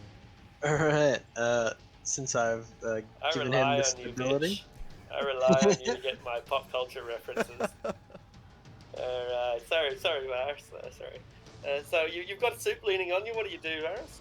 I've given him the support he needs, and so I will give myself the support I need and take Brilliant. the aim cutting action once again. And I'll try to weave a shot between Athea and Garnash to that zombie in the middle. Try to pull a Soup. Yeah. And I will fire my short bow. Pew! 20 Juan. He's a fucking Soup, he is. He's Alright, a showpiece. It's a great shot. And I'll hit him for 6 piercing damage, lodging him into the shoulder or something. It certainly does. Mildly inconvenience him and flaring up his rheumatism. I've already gone and got him. Not the rheumatism. Not the rheumatism. And I'll end my turn there. Alright, the zombies clamber and climb over each other, but they don't seem very interested in eating Saru. He is, however, in the way, so attempting to cast him aside the way you might cast aside a door, they just try to beat him down, but not very effectively. After all, he is not a door. With Garnash and Althea both within range, the zombie's head turns at an angle independent of its neck and looks towards Althea and senses the sweet, sweet elven meat and goes for that instead. wisdom save. Wisdom save. 13 won't do it, right? That's right. Will it? What, DC 14 or what? 16, I think. DC 16! Oh, right, nasty. What? At level 1. 16? Or never mind, 13. No, 13! Alright, he gets through it after all. And Oh. you have so much faith and confidence in your goddess. Misplaced it might have been.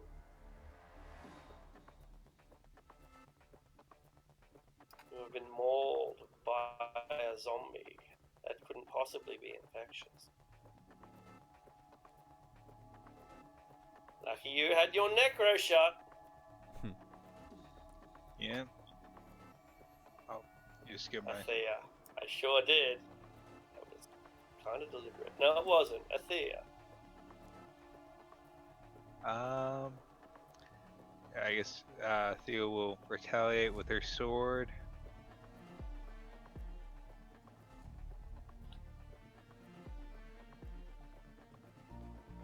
Ooh, What okay, does she? inspiration.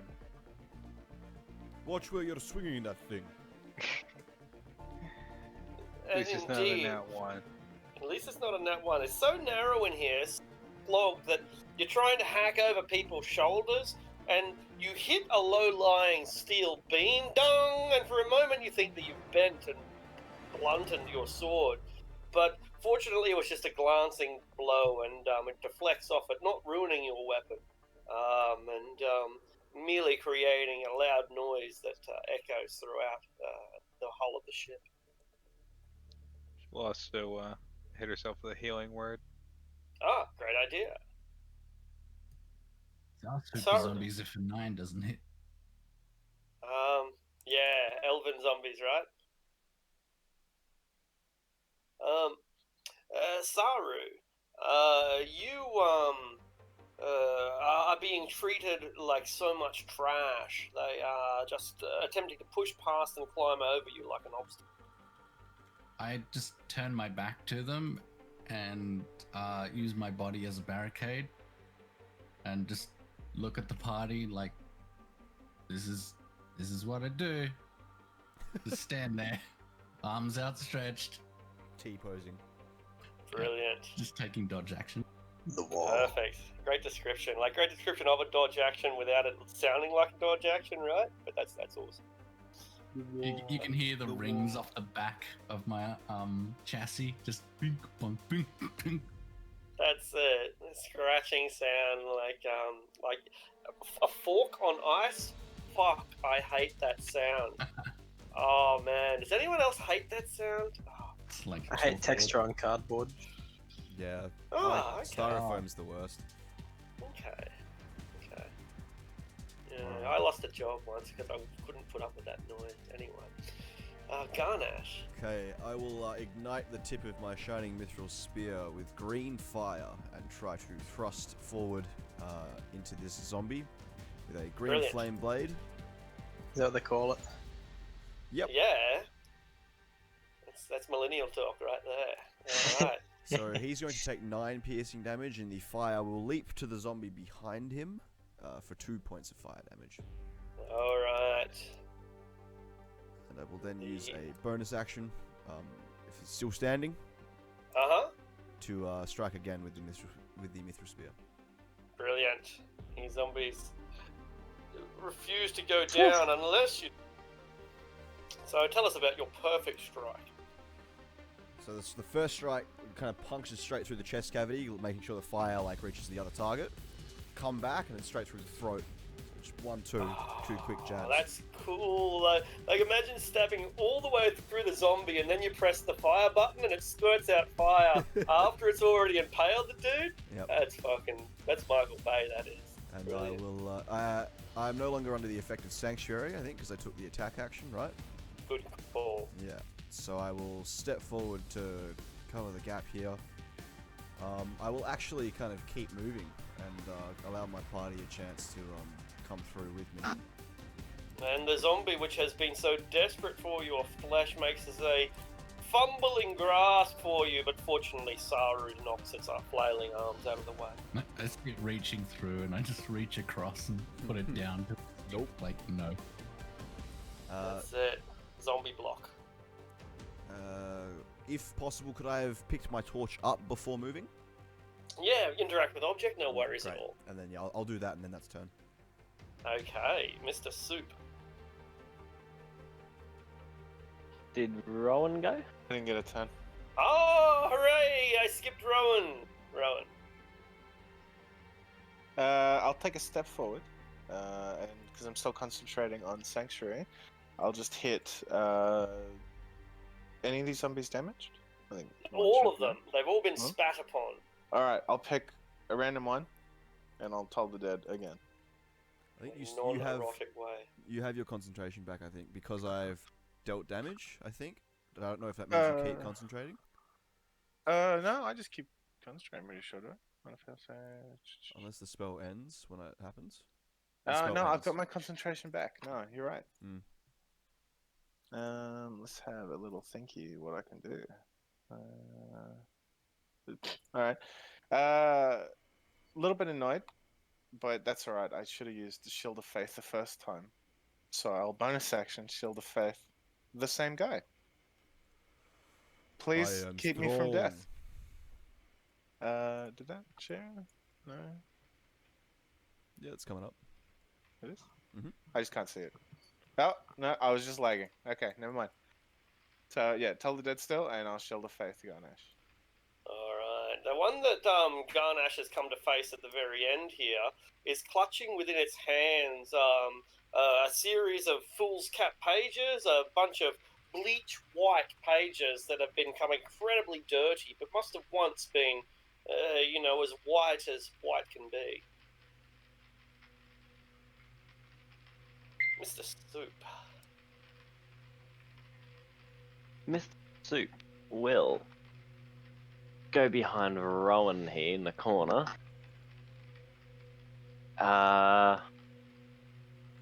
Shoot this one here.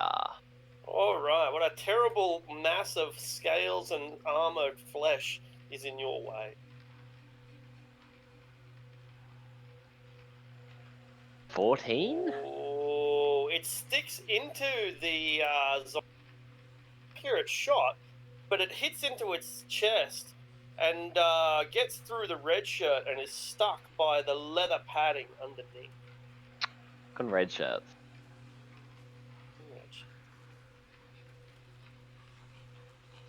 Varus, these zombies are armored. Apparently, I will once again stand astride Soup and let another arrow fly between Athia and Rowan. I cannot benefit from aim, so I just have a regular attack. A pew! 22. Brilliante. Straight that one. Gambeson's not going to stop that one. And it takes a whole 7 damage as the arrow pierces it. Showing just how durable and hardy these are. Kill one with yet another arrow, and it just seems to shrug it off like some kind of immortal. They're too strong. They are too strong. Turn back while you have the chance. Drums in the deep. Drums in the deep. Well, this is fortunate for they are able to now the Steel Man and go for fleshier targets. 2 of them on Garnash and 1 of them on Rowan. Collides with the Shield of Faith, so I'm okay. Has a 17, Rowan? 17. It does not hit me. Tragic if you are a zombie to roll 17 and to not hit. That must be very disappointing. Especially a super zombie. Athea! They are super zombies. I knew it. Confirmed. Oh, Athea! Brilliant, brutal strike! And you hack off one of their limbs with such precision that it begins crawling around on the ground wanton.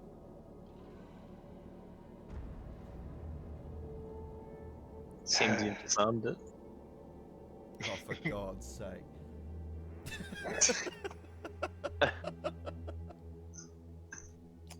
The zombie itself, though, is looking extremely damaged by the structural devastation you've inflicted upon it.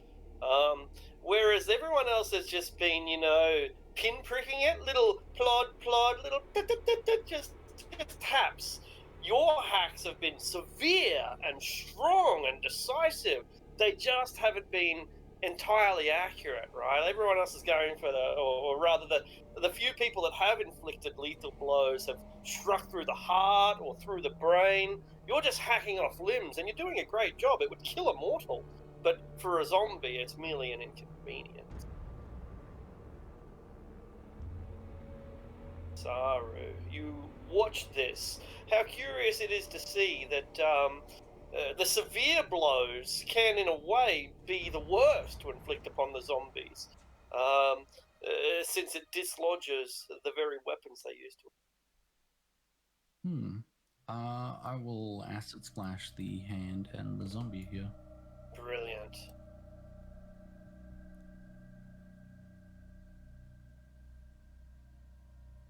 Your tactics proved to be almost excellent, but by focusing on the hand, you've allowed the zombie to only suffer cosmetic damage in the splash.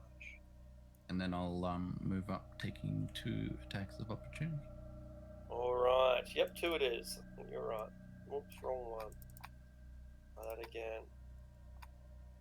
Bam bam. Not at all. Not even close. Well, Garnash, we're getting a grip, no pun intended this time, on the situation. Your manoeuvring seemed to be the point at which the battle changed. By opening up the battlefield, you've allowed us to encircle them, and now victory should come easy. Excellent. I'll open up my mouth again and spit, this time 2 separate little loogies with my own acid splash. The one in front of me and then the one adjacent to it. The 3 points of acid damage. And then I will use a bonus action to make a one-handed spear attack against the topmost zombie as I'm holding my torch. Excellent. A great strike. For 7 damage. And enough that it's impaled on the end of your spear and it just stops moving. Completely stops moving. Dormant in front of you. I'll give it a kick with my boot. And it slouches off. Shift down here. And that is me. Excellent. Rowan. Okay. I am going to take advantage of my birth month, I guess. Oh no, wait, no, never mind, I'm misreading. I'm just gonna go to Old Faithful and tell the dead, the one right in front of me. Indeed. They know we're here, so there's no subtlety needed. Just ringing desperately. That's it. Just ringing that bell. Ding-a-ling-a-ling. But it seems to have no effect on those already dead. For they know the toll has come, and they refuse to pay. That's so rude. Reckon. That's it. I'll continue concentrating. I'm going to keep concentrating on Garnash. Excellent. So that's my turn. Concentrating on what part of Garnash? His really nice abs. They're just so chiseled. I want to touch them. Wow, reptilian abs. That's hot. They got a nice texture to them as well, you know, so it's like a double. Yeah, if you're into that sort of thing. Scales aren't for everyone. True. Super Soup. Super Soup will defeat the super zombies. Soup of the day. Soup of the day. What is the soup of the day today? Pumpkin Nice. with a little dollop of cream. Oh, speaking of language. Brilliant shot. Yeah. More than enough. Cream of the Lieutenant's soup is different, though. Oh, God.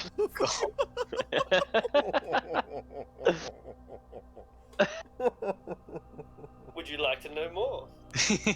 An accurate shot, but not one that is capable of putting down a fiend such as this. Varus. I will try to relieve Rowan and Athia of their assailant. Once again, taking advantage of the aim cutting action to strike at it. Careful not to hit my friends at 18. Brilliant.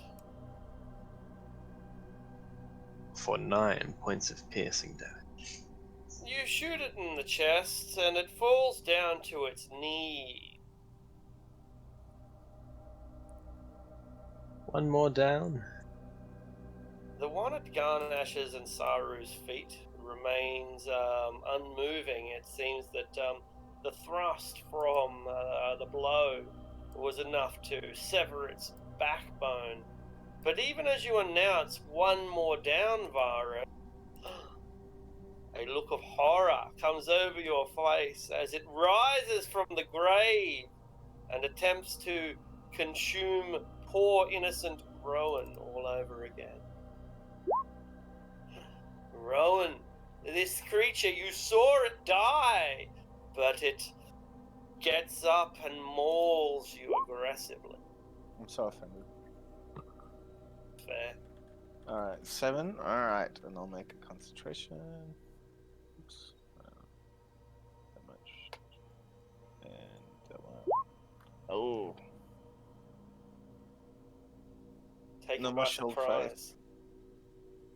Garnash, your protections are gone. Alright. Everything's gonna be alright. Athea!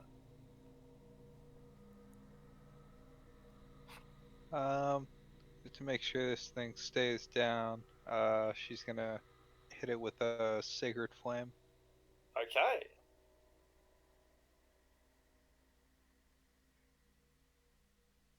Brilliant.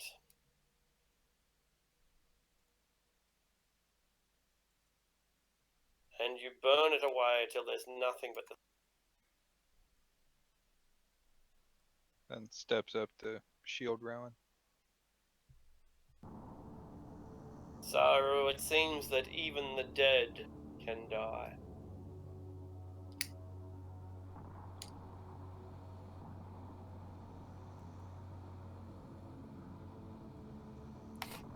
Do we have a robot in the house? Okay, sorry, I still saw it on Athea's. I'll move down and acid splash. Brilliant.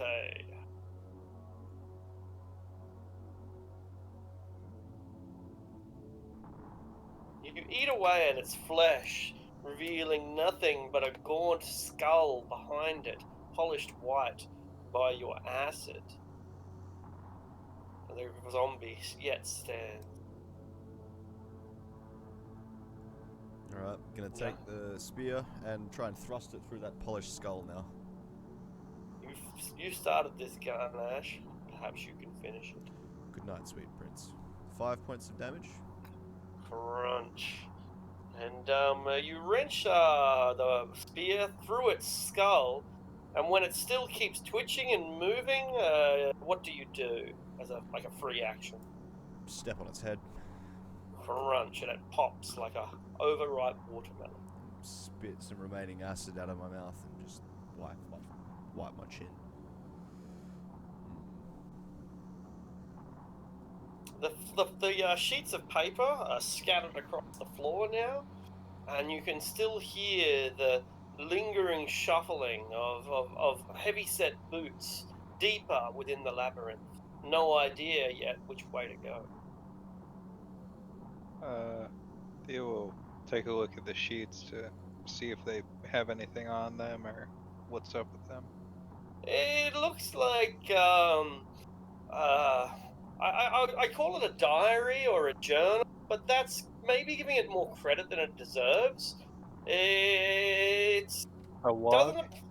yeah, but even that's kind of generous. Somebody's taken some notes on their adventures in space.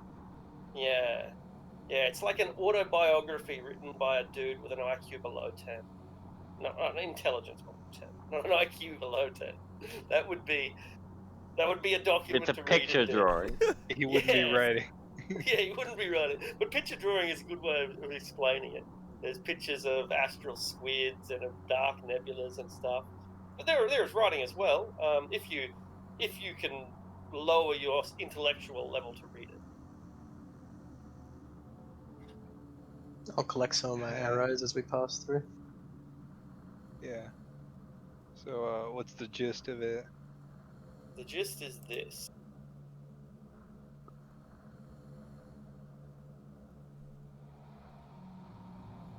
I'm in the Navy.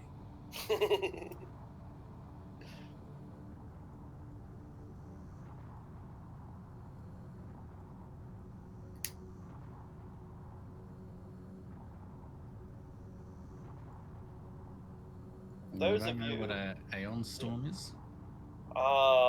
You could make a history check. It's obviously some sort of astral sea phenomenon. Hailstorm. That's pretty good. 16's pretty good. Yeah, an Eon Storm is like a lightning storm, kind of a supercharged electrical phenomenon that extends through the astral. They can be pretty devastating to ships. They can render the smaller ships completely destroyed, but larger ships tend to weather them pretty well, just as a galleon would have weathered a storm on the seas. You know, it's not that different.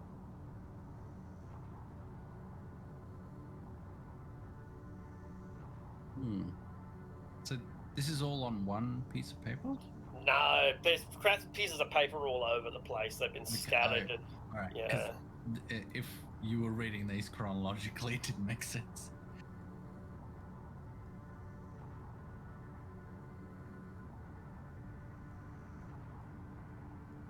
You will see up ahead one of the undead crew wearing a red shirt. You appear to take them by surprise. They're more interested in your dancing lights than they are in. I guess while it's distracted, we attack. Yeah, absolutely. Go ahead. Splish Won't bother splash. rolling for initiative yet.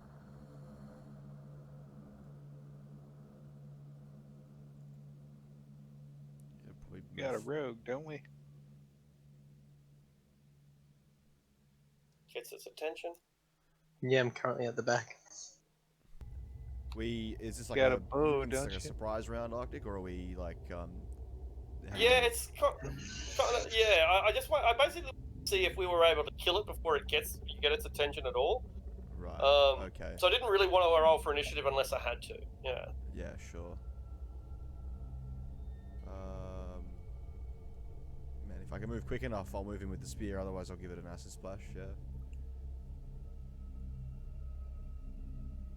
Yeah, I suppose coming into its view would probably cause it to roll for initiative. Yeah. Okay. All right. And then I'll just guys. Yeah. Yeah, let's get this initiative roll. Let's start it.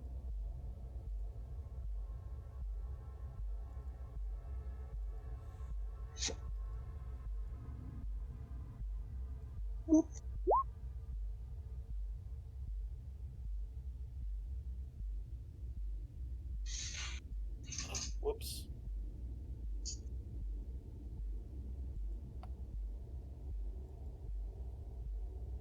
My cat wants to eat my phone. Inconvenient. Silly kitty. They're not for eating. Therefore making calls or ignoring them. Usually the latter. Yeah, can attest to that. All right. Okay, so we hope some acid up in that direction. Or at least Saru does. And as Garnash moves into position of the creature, it gives a dull moan, indicating that it has seen him there. Varus, you are at the back, and you're wondering if perhaps you should be, since while it's offering you a great amount of protection, it's meaning that you're not able to take advantage of your skill set. So but I think most elves would wisely hang at the back, so you probably don't feel bad for that. It's just part of your training. Nonetheless, it means that you're a little bit useless here. What are you going to do?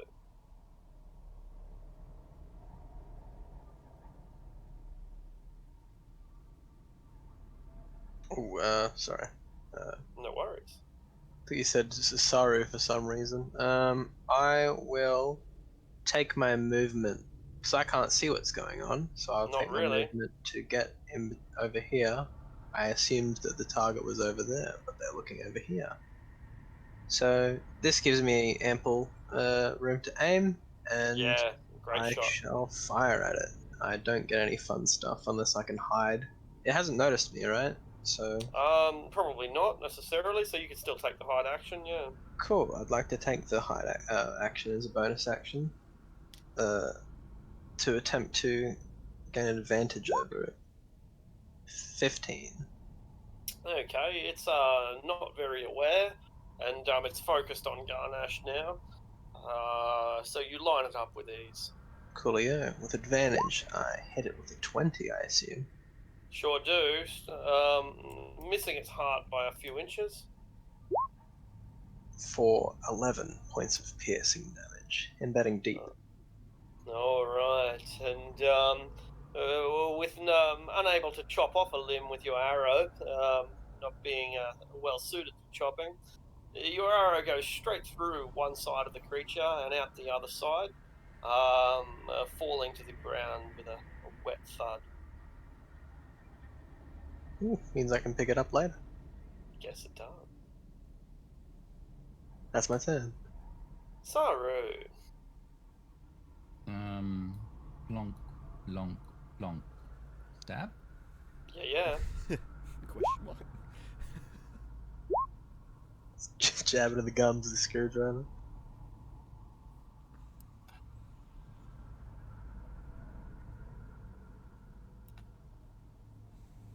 All right. It's a mild injury, and not enough to do anything more than cause you to get your weapon dirty. But at least you didn't bend the tool. That's it for me. Had enough problems with bent Garnash. tools. Plonk, plonk, plonk. Stab. Without the bless, a 15. Brilliant. Well and truly enough. 9 piercing damage. Okay, that's going to take it out as you knock a hole in the head. It's still wriggling on the end of your weapon as its nerves continue to remain functional. I'll use the bonus action to bring my lights up to here and call out to the party that there is another up ahead. And immediately start shuffling in your direction, ignoring the light. Thriller. Yeah, moonwalking. Exactly Alright. like that. That'll be me. Space thriller. That's where the red Relic. shirts are coming from. Yeah, 15 there. they're actually 20 red there, jackets. 25, 30. So I'm gonna move up to behind Ganesh again. Yeah. Great location. Great location this is. Location. I'm gonna tell the dead that that zombie over the way. That one there. Brilliant.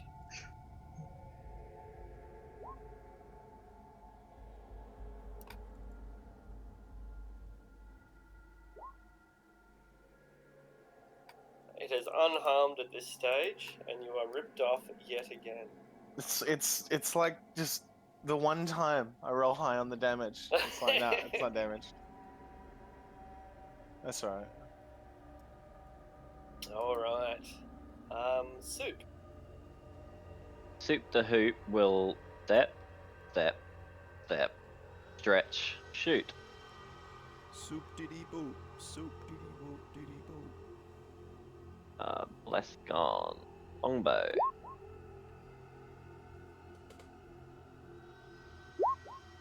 Great shot. And turning this thing into a bit of a pin cushion, it's beginning to fall apart, but is maintaining its structural integrity for now.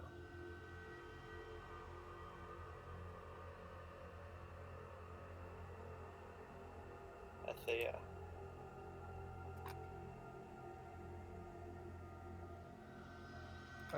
Thea will move up and no target approachable.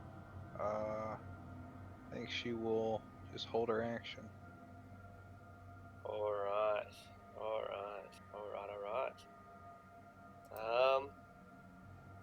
You creature stumbles in our direction and stumbles a little bit further. As they start climbing out of the woodwork. This one, meanwhile, the one in front of you, crumbles away and stops writhing. It's having expended its the last of its life force.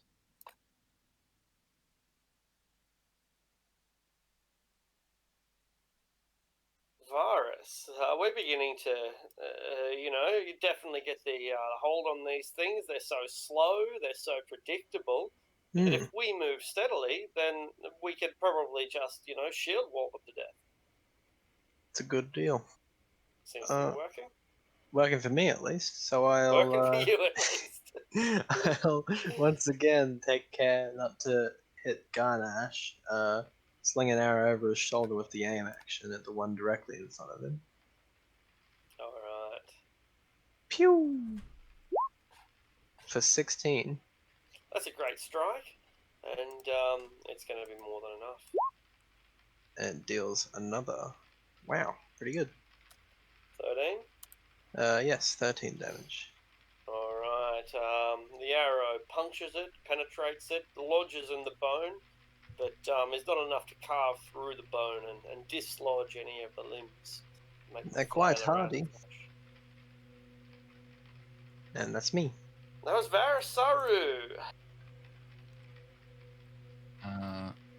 Move up and around and splish splash both of these.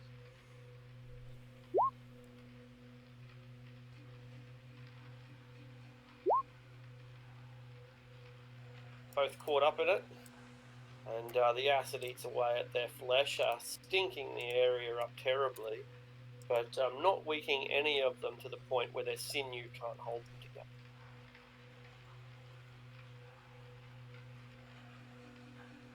Garnash.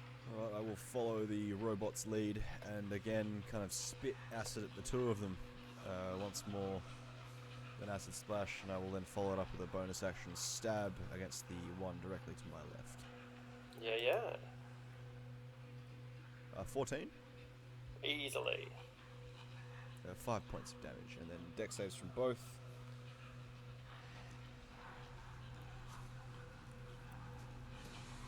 Okay, so top guy takes 7, bottom guy takes none. Okay. The top guy, it was acid, was it? Yes, the initial damage was action, followed by piercing. Perfect. So the acid eats away at the flesh on the one to the north, till there's very little left. But they're both still writhing, and we know what that means. Rowan.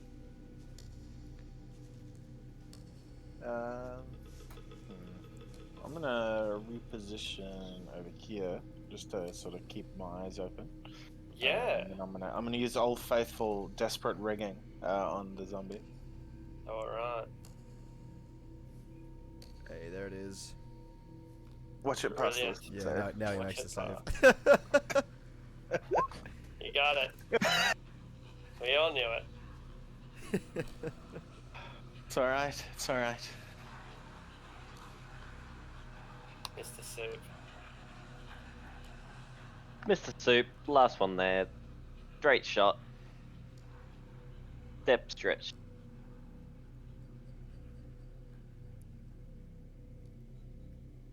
It's a great strike, and it causes it to fall to the ground. And we begin to relax, so we can still hear the shuffling and the sounds deeper within the complex, but these ones are subdued enough for us to take a moment and finish them off for once and for all.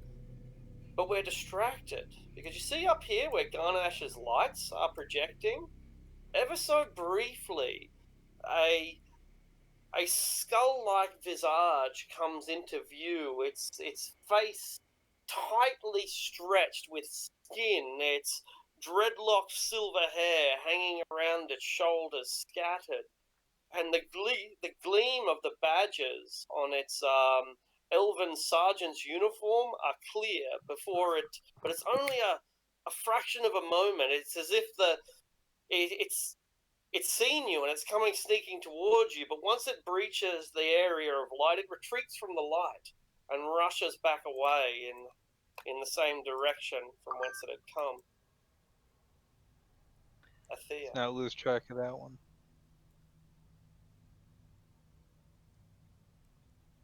She'll move up, and I guess she can't see it, but she'll prepare to cat. Well, I guess she'll move through. Still can't see it though, but she'll hold a sacred flame for the next undead that shows itself. Alright. And behind you, one of the zombies stirs and throws off the temptation of death. Only for it to be burned afresh. Alright, Varus. If we wish to consolidate, we could potentially come out of initiative. There's nothing that what do we do? We continue? Are we staying in initiative, or are we consolidate? Well, I don't see anything, so I guess I'll move up. I don't see anything, so I'll stand down. Unless I take the perception. Can I take the perceive action again? Absolutely, it'll be your action. Yeah. Whoop. 6. I'm very powerful. Yeah, there's nothing around here. I'm You missing. don't. You can't even hear the shuffling anymore.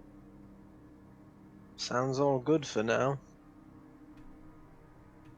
Saru, Yeah, not doing anything. Garnash. Kind of just, I'll point out the direction that we saw the shiny badges. We should probably pursue whatever that was in this direction, no? But I'll begin to make my way up next to Athea for point, and then move my lights a little further. Rowan. I'm gonna move up, keeping an eye open, stand at the ready, that kind of thing. Sue. About here. Yeah, when you say standing at the ready, you mean taking the dodge action? Yeah, I'll take the dodge action. Alright, Sue. I will watch our rears. Who has the best? Ooh, I mean, mine's the smoothest. yeah. I was gonna say either Garnash or fucking Saru, honestly. Yeah, see, it's a matter of taste. I was going with Garnash, but that just betrays my preferences. Anyway. So you're keeping an eye out for invaders that might come at you from the other direction. And just for a brief glimpse, you get a view of the creature. It comes into full light, looks at you and hisses with a tongue 12 inches long. It looks like it might have once been an elf. It's wearing the uniform of an elven sergeant. But as soon as it comes into the light and sees you, it hisses and rushes away. There is our quarry.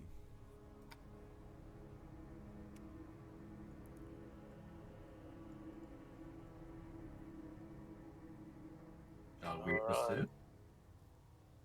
Not foolishly. It looked intelligent if it ran instead of came towards us. I look to the elf for guidance. I think it best now we not lose track of that thing, since it does seem intelligent. It's your call, Althea. You're up. Do you run? Yeah, she'll move 30 up. Doesn't see it, so she'll advance to the corner.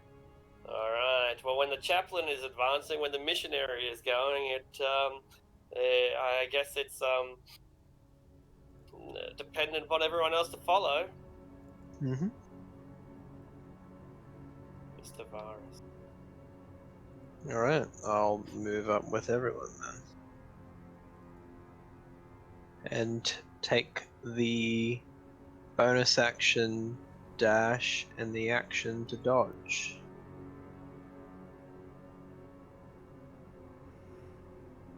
And I will end my turn a few feet away from Athea.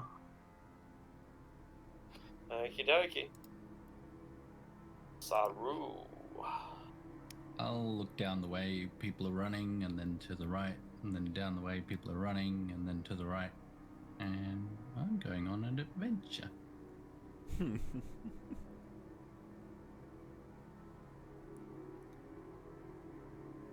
gather intelligence, Saru.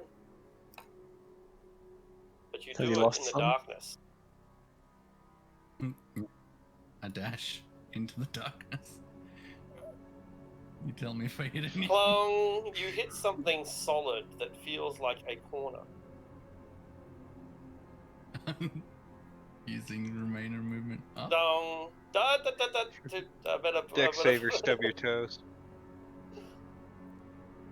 I have found dead end.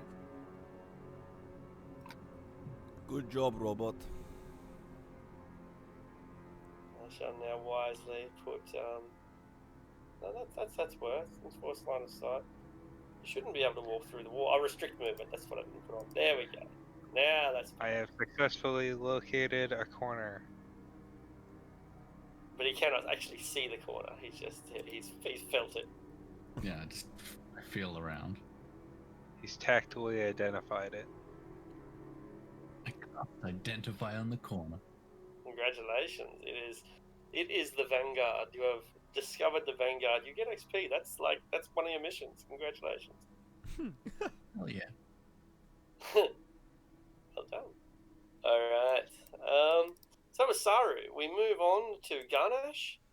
Alright, I'll end concentration on my dancing lights, snuff them out, as I will use my magic initiate feature to cast Expeditious Retreat on myself. It's a bonus action. All right. And at pace, I will move forward. I will move 30 feet. I will dash to here.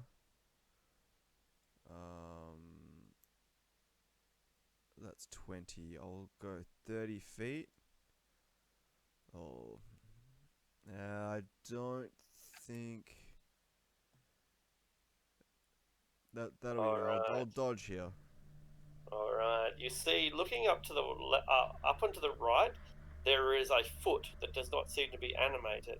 Looking up and to the left, there is a hand that seems to be very animated. More creepy crawlies. Man, that's me.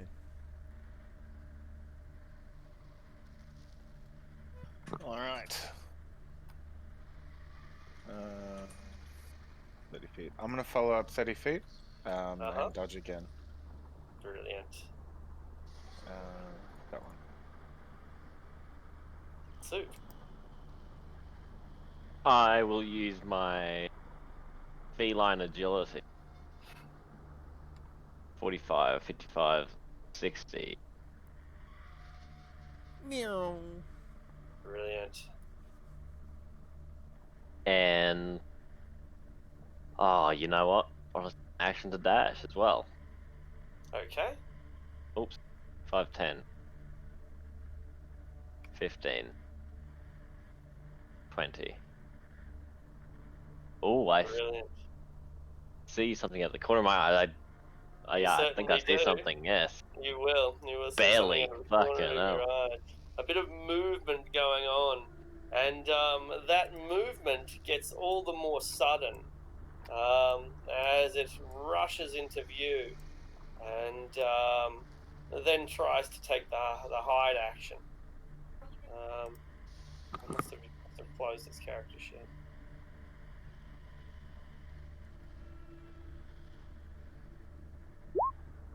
Is your passive perception above 4, Sue? Just, yeah.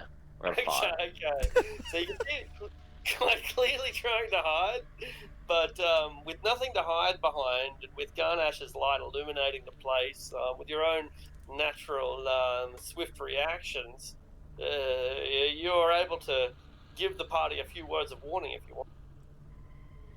Ganesh, Rowan, around the corner. Copy that. And that's when the floor rushes straight for you. Yeah! And it leaps onto Sue.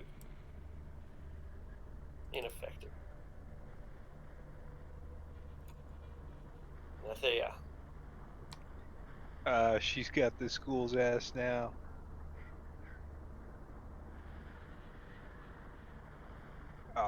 mind, that's clipped through a wall. Yeah. I try to move him down a bit. How's that? Okay.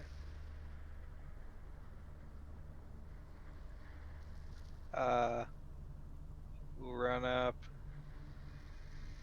I guess she goes up to attack the hand, then sees the ghoul, and still has enough movement to engage it instead. But we'll take a attack of opportunity from the hand, I guess. Rah! Hand comes to feel. It does. God damn. Slaps her ass as she turns around. Dummy thing. Hashtag me too. Misogynist elf gets his last strike. But at least she does have the ability to booming blade the school. Brilliant. Its sergeant's uniform splits open from the explosion. Yeah, nice hit. The cleric's really getting in the meaty strikes. The thing seems to panic. It seems to be absolutely terrified of your presence, in spite of the fact that it is a formidable beast unto itself. Meh. Attracted by the noise, a zombie pokes its head around the corner. Meh. And walks up to flail its arms around in front of Soup's face. Varus. All right. Before it can get a hand on Soup, I'll try to take it off with an arrow. I'll pin it to the wall, perhaps with a aim bonus action, and I'll try to shoot past Garnash's shoulder with a 24. You've got That'll to stop do. doing that. It's scaring the shit out of me. Don't get in my road. For 14 damage. Alright, a great strike. And it sinks the one into Soup. So you see it surging towards you, but its momentum is slowed by the short bow shot into its chest. Sternum. That's my turn. Brilliant, Saruka. Saru. Stumbling my Sorokin. way down here. Sarukin.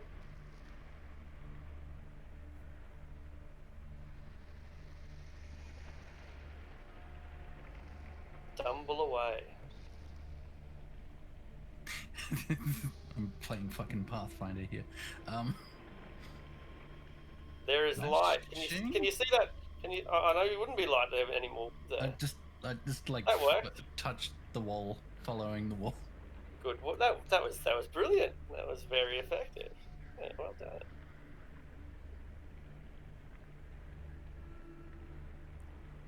All right, Ganesh. Alright, sidestep here. Dodging. I will use my action to cast Green Flame Blade, and I will strike at the zombie, so that the fire will leap to the hand.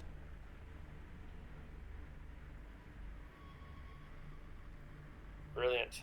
So the zombie will take 5 piercing damage, while the hand takes 2 points of fire damage. Ribbon! And the hand burns away to nothing but bones. I will shift up and strike again at the zombie with a bonus action. Excellent. Another 5 damage, 10 total. Taking it down. Ganesh MVP. Wrong. Yeah. I've just got a little bit of movement, so I'll just take that and finish up.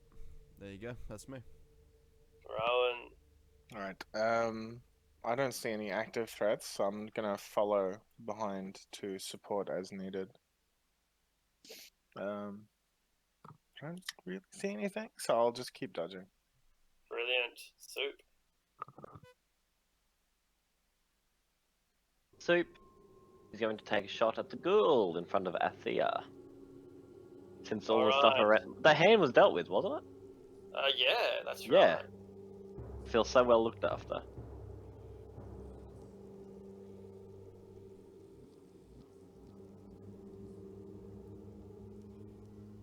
Ah, there is a ghoul there. It's wearing an open uniform, so oh, it must just be the sergeant. Wait a minute. We're red shirts. Wait a minute. Oh, that's fucking classic. That's comedy. Real comedy. Wait, be right back. Wait, it's ghoul there. Lol. Soup, that is an excellent strike if you were aiming for your priest. Maybe I was. Maybe he was.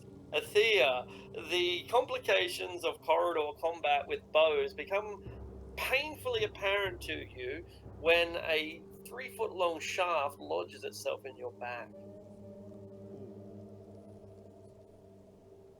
The most severe blow I've taken this entire campaign, and it was from you. I'll be like, ooh. Please And don't like perform kind of, if he turns around, I'll kind of like give him a little wave. How to get Soup Ooh. kicked out of the Navy. Yeah.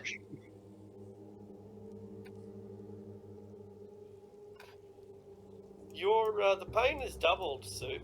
You have trouble, but the ghouls make it double as they rush in from around the corner. Not one, but two of them, wearing their uniforms of superior officers. Push this guy down here. Only one of them has enough movement to actually attempt to scratch you, but it breaks through your meager defenses, and the instant it does, you feel a cold chill run through your veins and your bone, and you know that their intentions for you are grim. I use inspiration on that. Alright. Brilliant. So, they freeze your body, and the marrow becomes paralyzed, and just as the ghouls bend down to pick you up and run off with your corpse deeper into the complex where they can devour you, you shake it off, and find yourself facing 2 to 1. Thea, you see what's going on behind you, but you're a bit busy right now. That she is. I suppose she will just attempt to hack this thing down before it can cause her problem. So she'll hit it with another booming blade. Great strike. You know, it's studded leather armor, but you're able to bust through that with your attack. Leaving it flinching, you hack off one of its arms, but fortunately this one does not animate and come up. Wonderful. And gonna take a risk and save the spell slot, so that'll be it. Alright. Soup, the zombie beside you keeps struggling and writhing until it gets to its feet. Once it's on its feet, it focuses on you afresh, and while you're distracted by the approaching ghouls, it attempts to bite you on the throat. Oh, But it's only a nibble, just a love bite. left to hickey. Exactly. Varus, you're contemplating the fate that might await Soup when you hear a noise behind you, and zombies begin pouring in, one after the other.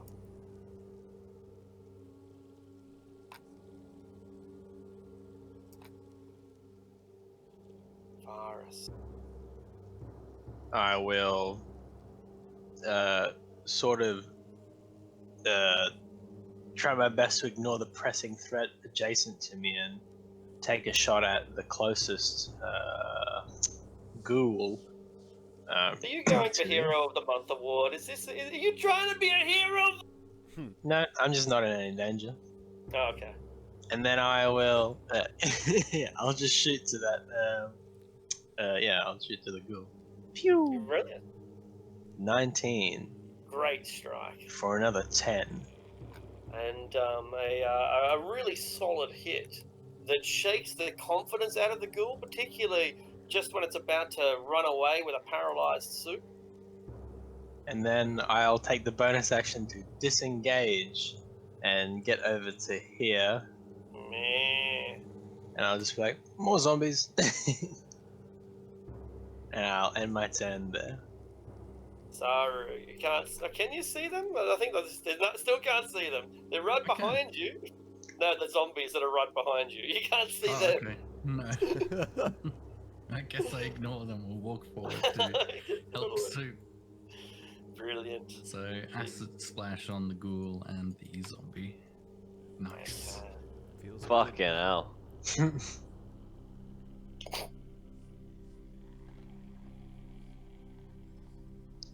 I don't think you rolled above Consolation, 2. it was only 0 damage instead of 1. Yeah. You know, that's probably. Have you rolled above 2 on that yet? I think so, yeah. I say in a 4. It's like Arctic playing as Immelrith. Oh man.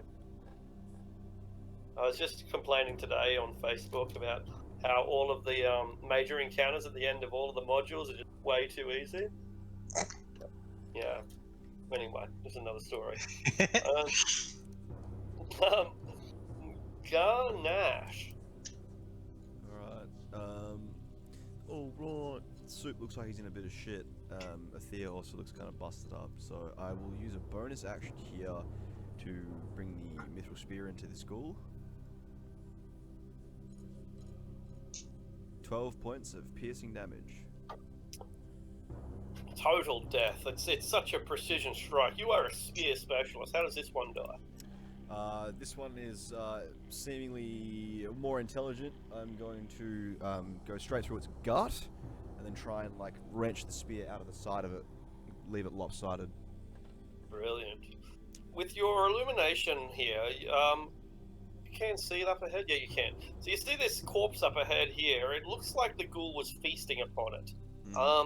In fact, the corpse appears to be necrotized, a zombie, and it looks like the ghoul was preying upon the zombie. I grimace a bit, kind of looking at the situation ahead of me, but we'll duck back now to give a hand to my allies. With an action, I will green flame blade the ghoul that is adjacent to me. Yeah. My action. So the zombie below it is going to take 2 points of fire damage as it takes 10 points of piercing damage. The zombie burns, and the ghoul is critically injured. Its skull splitting open, revealing the grave worms within its brain. That's me. You hear the sound of more adversaries shuffling at you from behind, dragging their boots with them. We've got company.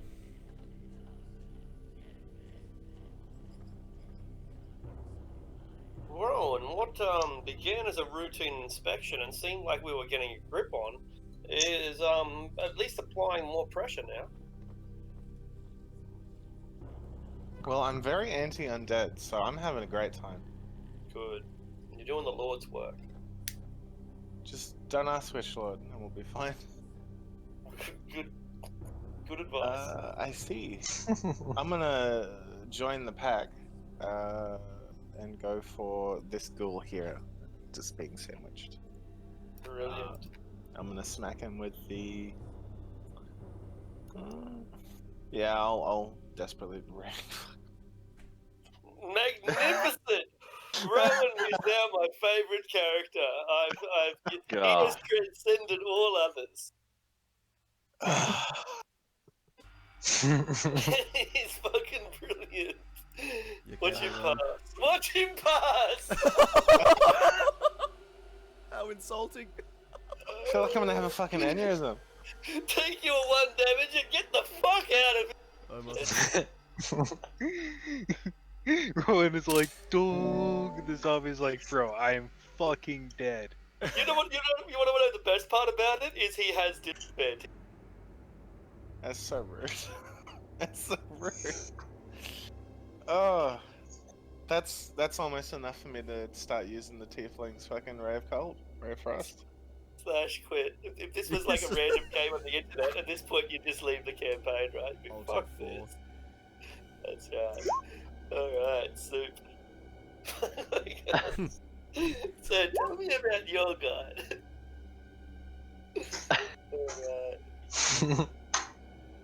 Alright. Hoping that everyone else can take care of the ones next. Not wanting to leave and give them free hits on me, I will shoot the zombies coming towards us. Cool. The one up front.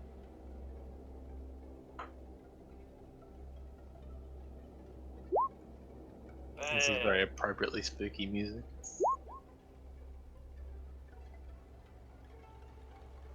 It's a great hit, but it does little more than slow him down.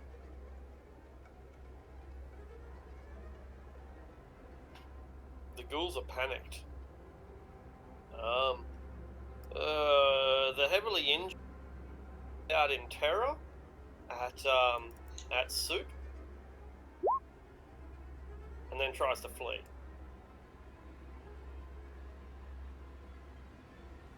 He can try. I'll use Surely try. I'll use my reaction. Crunch. 5 damage.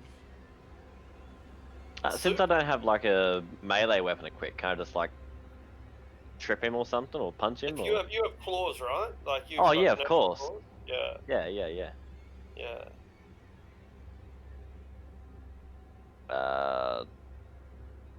That one? Oh. Never mind. For Garnash's strike impales it, and yours just flimsily strikes it quite limply. The other ghoul, however, is now feeling the pressure, so it too strikes at Soup, and when that doesn't work either, it also retreats.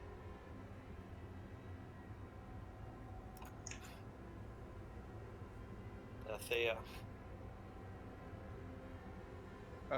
He is pretty battered, but she's heard moaning coming down from the south, so she's gonna take a look-see.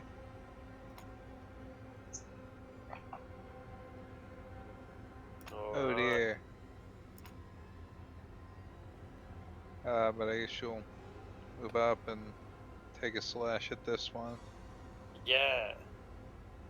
Yeah, the numbers being perhaps slightly greater than you'd anticipated. 11 will do though. They're wearing armor, but they're not very agile. And with the rest of her movement, she will, I guess, back away from him. Alright. It lunges towards you. Fairly ineffectively. Breaking across well- your shield or armor. You're not AC 14, are you? Nah. No, cleric, come on. Cleric.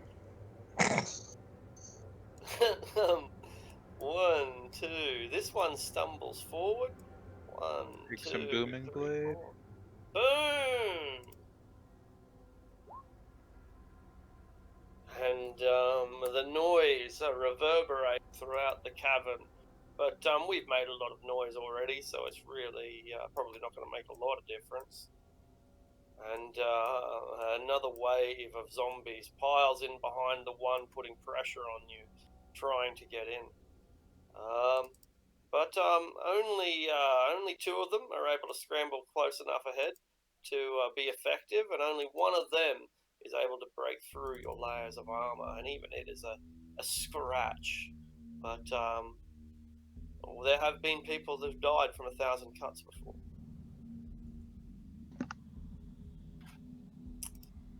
Alright, Virus, the pressure is beginning to get on. This is your sanctuary will be a sanctuary no longer soon, and rather a tomb. As if the undead keep coming in all directions. I come around the corner, notice that one of the ghouls has gone away, I believe. Yeah. Or did it die? 2 of them one ran ran. away. Yeah. And one of the ones that ran fell. Alright. And I'll move the further 10 feet to get out of the way of those that will want to attack in close quarters. And I'll attempt to dispatch the one directly in front of Vathia. Alright, it's got a lot of protection. That's a wall there, and Athea is a wall of herself. Ah. She's still got an arrow lodged in her back, by the way. I'll stand here, rather, sorry, and aim just shoot down the hole. Alright. I do not have advantage. Pew! However, sneak attack Brilliant. is still good to go for 7 points of damage. Alright, a pretty meager strike on a zombie. Hitting it in the kidney's not going to do shit.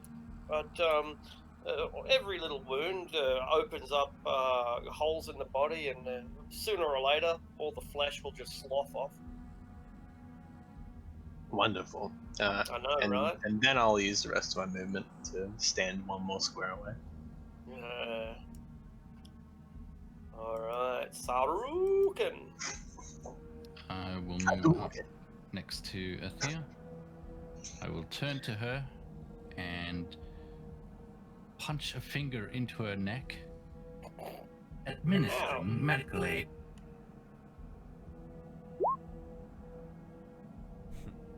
It's a rush. It's painful at first, but it feels euphoric by the end of it. And then I'll resume my job of blocking passages and just turn to the zombies. You do make a good door.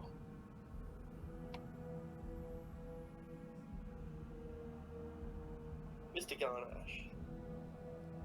Alright. Spit acid. Hot bars. Here we go. The front two zombies accosting my my party.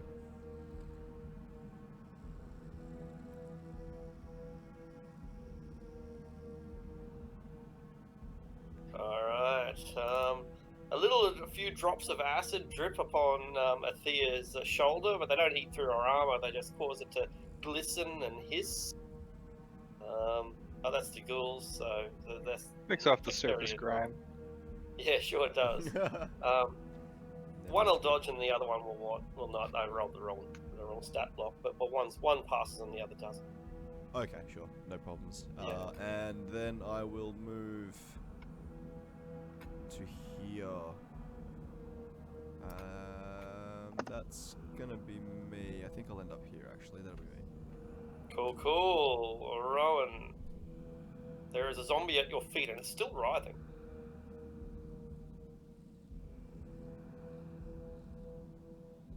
I'm gonna take a step away from that. It's really gross, and I don't want anything to do with it. Fair. I see some undead over here, and I want to do something about it, but I'm currently having a little crisis of faith. So I'm gonna call up my dad and ask him for a hand, and I'm gonna ray of frost. Brilliant. Some things are very effective, and frost is one of them. Although it only slows the zombie down, it doesn't cause it to drop. So these undead are just too powerful to stop.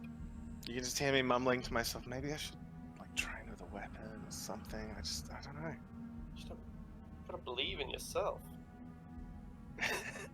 That's I'll turn. Alright, Soup, the pressure is off you. The zombie is still clutching you by your ankle. One of the ghouls ran away, the others was destroyed, and the zombies coming up from the rear are placing more pressure on us. What are you going to do?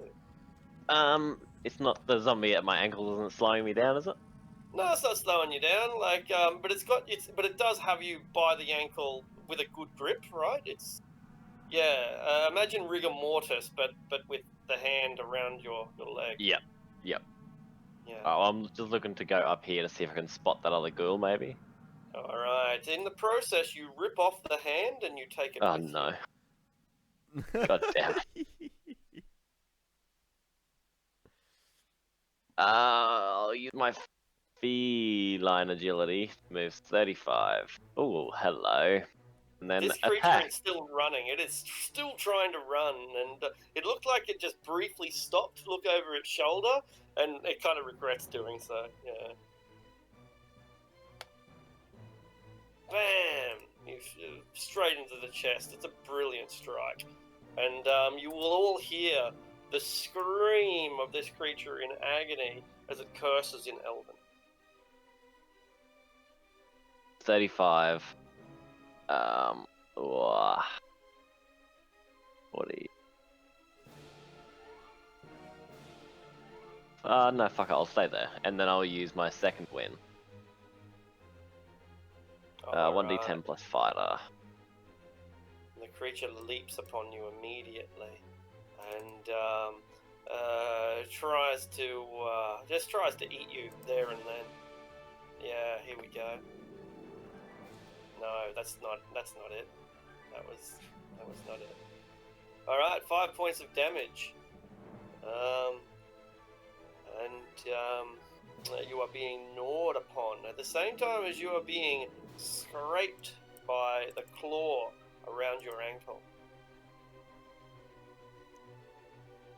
And it climbs up your calf and along your thigh, and then dangles down, ripping you from thigh to ankle. Oh, Ouchies. Yeah. Pretty savage. How are you looking? I can't see because the hands pretty well. Oh, I just pretty used second win and got back to full health, so. Oh, right. So technically, like, you've got all this blood dripping and everything. You've got, it looks like a lot of damage, but you're just ignoring it, resisting it, you know? Yeah, Like, after all that, I've actually still gained 1 hit point from where I started up there. Perfect. Truly, you have the spirit of a prize fighter. All right. Athea, you're holding the rear line, and you can only guess what fate might have befallen those who lie ahead. Yeah. Guess she's gonna continue trying to hold the line and finish off the zombie in front of her. All right.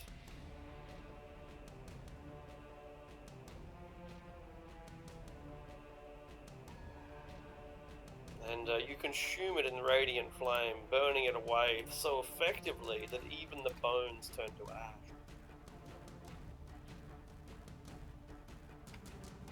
Better up.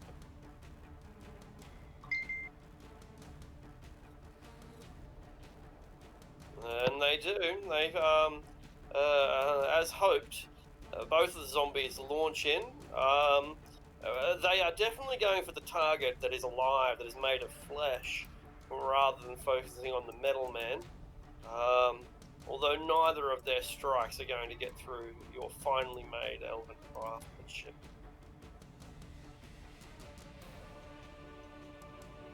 However, Soup comes under even more pressure Oh no. as zombies begin streaming in from yet another direction. The effectiveness of the labyrinth proving itself many times over. Varus. Alright. Plenty over there. Soup. And he is by himself. So I will take the aim action, turn my attention towards the zombie adjacent to Soup, and fire at it with great accuracy. Pew! For 20. Perfect. For another 9 points of damage. Excelente. Soup's getting a little bit surrounded. On it. And that's my turn. Saru. I will acid splash the two in front of me.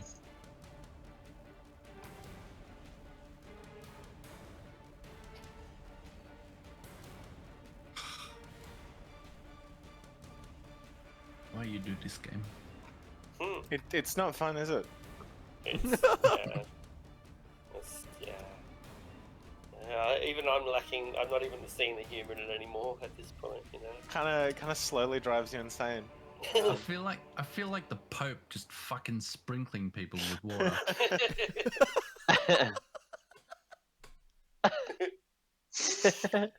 1d4 damage to baby. Fuck. Baby passes its save. Garnash. Somebody's gonna do something. Alright, I will use my action to summon some dancing lights by the priest and the robot, as I will soon make my way elsewhere. So I do that. That ends my expeditious retreat, and I will move up to this fellow, and I am going to use my bonus action to strike it with my spear. That is an 11 hit. It will just barely break through the gambeson beneath his red shirt. 6 points of damage, Alright. and that be me.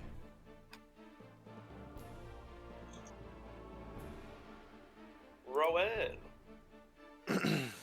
I'm slowly going mad here. I'm gonna. That's 3. Okay. Do I have? I do. All right. I don't want Soup to die because his food is to die for, and Nice. he's my partner in crime. No, it's the hash cookies. Don't lie. It's the hash cookies. Yeah, like if he dies, all this hash I smuggled on, fucking useless. That's right. So I'm gonna That's right. Shield of Faith Soup, and then I'm gonna go back to Ray of Frosting a zombie. This one on the top. Alright. That'll do. That's enough. Oh no, it's not, because you've got a target in the way. Ah, Yeah, never got mind. cover from your dude. Would have been a great strike too. That's But, alright. Soup is it's- safe, and that's the important part. Soup is safe, and Athea's pauldron turns to icy cold as it is struck by a ray of frost. The fucking like arrow stuck in her back. freezes. I'm just helping you cool down. Don't worry. This is sweaty That's work. right. It's Exactly. reverse cauterization of the wound. Athea, cool off. Soup. Chill out. Chill out.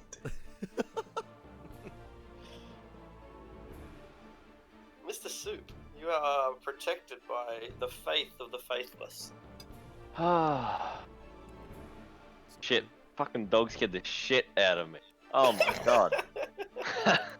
I felt like a wet nose on my hip and it scared the absolute Oh my god! shit out of me. I'm really Oh. stoked that you are in a position where that could happen. Like that's like, I think that's the aim of DMs everywhere to Oh. achieve that stuff. Alright. Alright. I guess I'll drop my bow, take out my longsword again, and swing at the ghoul. Alright.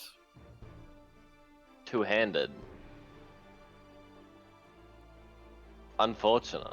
Unfortunate, you are still feeling like stiff from the ghoul's infection, and your rigid muscles just don't work the way they should. This might be it.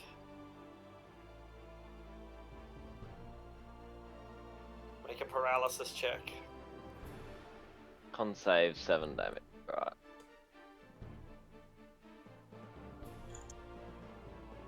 But hey. Alright, so as soon as like he scratches you and you begin to freeze, attempts to grab you and begin to drag you away, but again you throw it off at the last moment, and he sees he's going to have to do things the old-fashioned way. Ree! The crawling claw jumps in and launches it, going for Garnash's eyes. A 16 does hit me, yes. Go for the eyes, boo. 3 damage. 3 points of damage, and I need to make a con save. Dancing lights are still good.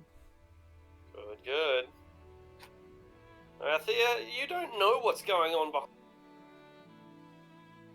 I'm not going to say a control freak. You just like to know what's going on, okay? That's not control freaking. Anyway, you don't know I what's just going care. on. That's right. It's my job, man.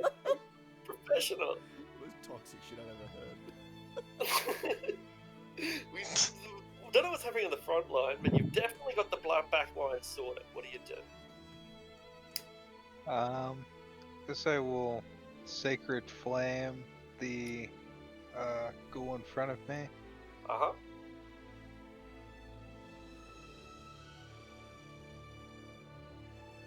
Stumbles right into it. But, For 7 damage. you burn off some of its hair and some of its flesh, but it's still fundamentally intact. Alright. And yeah, I think that'll have to be it. That'll have to be it. So it's really the slowness of your progression which is weighing you down here. You're getting tar pitted, and that's isolating the party. There is pressure in and of itself. You come under 2 attacks by the zombies, neither of which are particularly useful or effective. The Soup, on the other hand, is in some serious danger as 3 of them swarm him. Now, did Rowan's shield of faith me? Yes. Yes. Okay, so 1 hit. Alright, one gets through, but the other divine intervention ensures that your life lasts a little longer.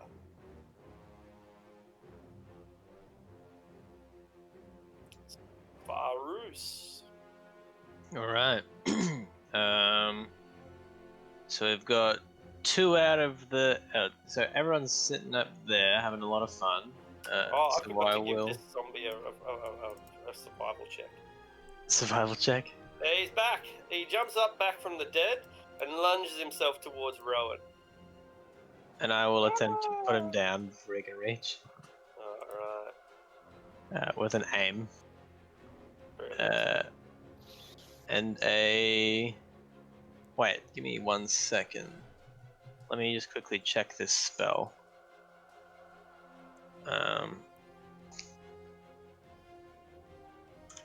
This will determine if I do it instead of other stuff. 40-foot cube. Okay. That's going to be hard in a 10-foot wide corridor. No, I just need to know how big it is. Yeah. I can choose who it affects. Okay, so I can get that. Yeah, nice. Nice picture. Yeah. Lovely. I will cast Slow, and it affects 6 creatures. I gotta add it to my spells. You've got like a slow grenade or something, have you? Yeah, I took the item last time. I took a strength sapper, is what I called it. Is it like a pistol, or what's it look like?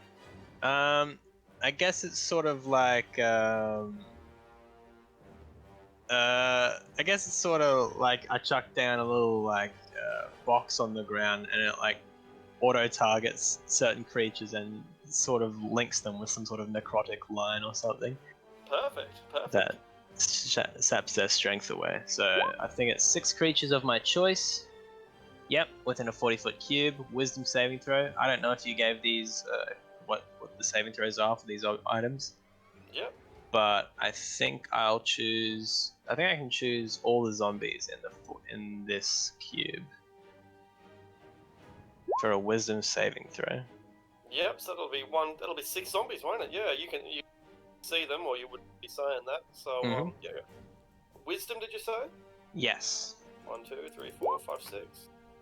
Yikes! They, I think all but 2 pass. Oh, but 2 pass. All right. Well, these 2 down here near Saru are going to be the ones who fail.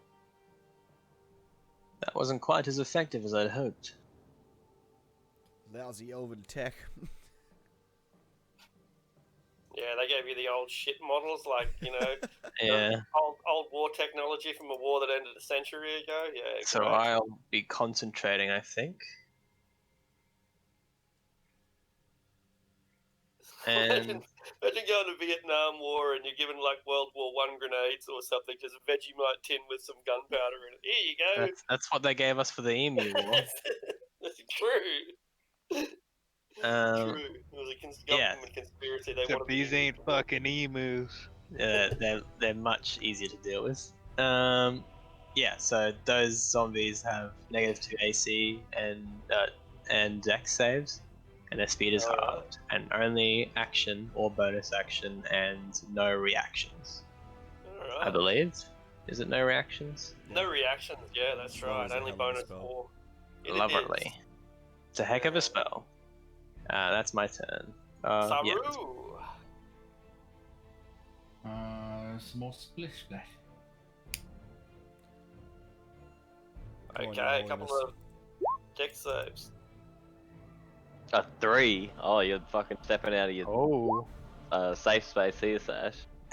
And they failed. Oh my god. Eats away at the flesh on their Just arms. another 10 rounds, guys. We got this. That's right. Unless they pass their con saves, in which case they can do it forever. Alright, so that was you did eat away a little bit of their flesh. You can see the tibia and the patella of their knees. You can see some of their bones getting exposed, but very much still structurally intact. Very much. Garnash. All right, I'm getting a little bit annoyed now.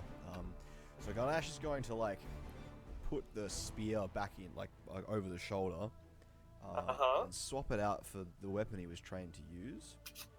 He pulls out his maul, his big two-handed warhammer, and as he does so, he twists the pommel, activating the green fire that pops up on the whole face of the hammer.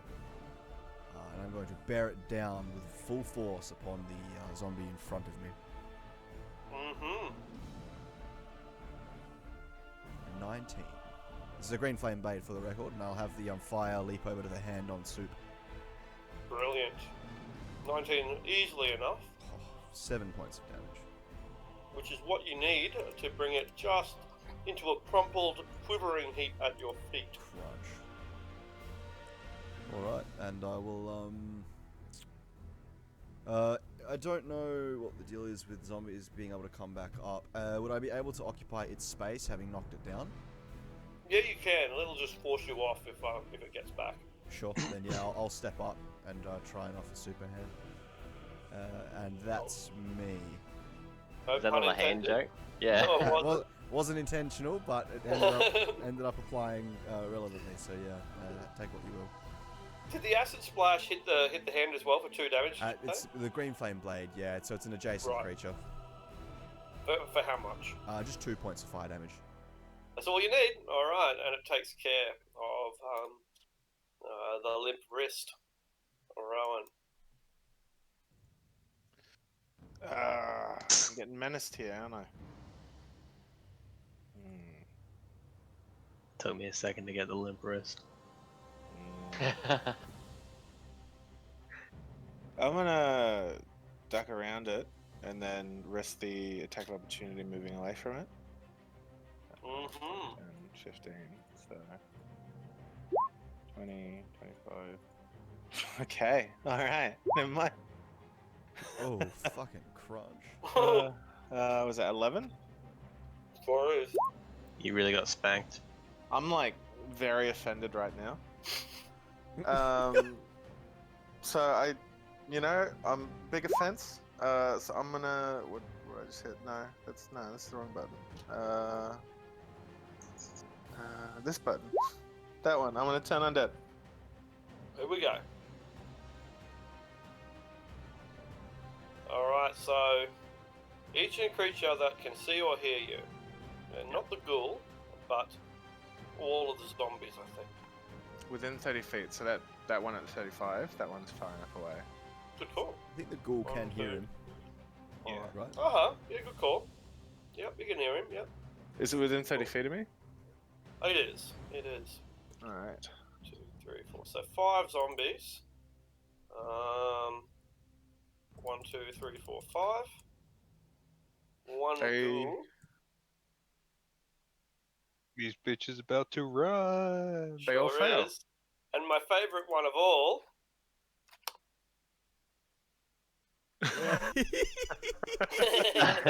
What a little champion, isn't he? You know? A little rat thing. The CR11 Well, man. all 6 wisdom saves were fails, so Alright, so they move on their turn, right? They don't take an immediate reaction or on their something, do turn. they? On their turn. But if they get damaged, they will lose the turn undead. Good point. Good point. Alright, Soup, you suddenly see the undead get filled with terror as Rowan comes through with the goods when they need it most. Alright. Do I get anything against them? Do I get advantage or anything? No, but you'll get attacks of opportunity on one of them when it flees, but for now, no advantage or anything. Can I hold my action when it flees? Oh no, because you're Yes, holding it, then no. you have to use reaction. I was thinking getting two Exactly. attacks, but yeah, that's your No. reaction to Yeah, set it up, yeah. unfortunately. Oh, what's the worst that could happen? I will stick a needle in my thigh and cast and haste on myself. Brilliant. They can't take reactions right now, so it's also a good time to reposition if you need to. That's not as fun as getting 3 attacks off. 3 attacks off. Excuse Yeah. me? He's You're injecting gonna the action stim pack surge. right now. That's it. Okay. I would like to, 2 attacks actually right now, but attack once against the man here. Uh-huh. Great strike. 4 Not damage, lethal, though. Not lethal. and action surge. I'll fucking do it again. Alright, Goofy, that was perfect.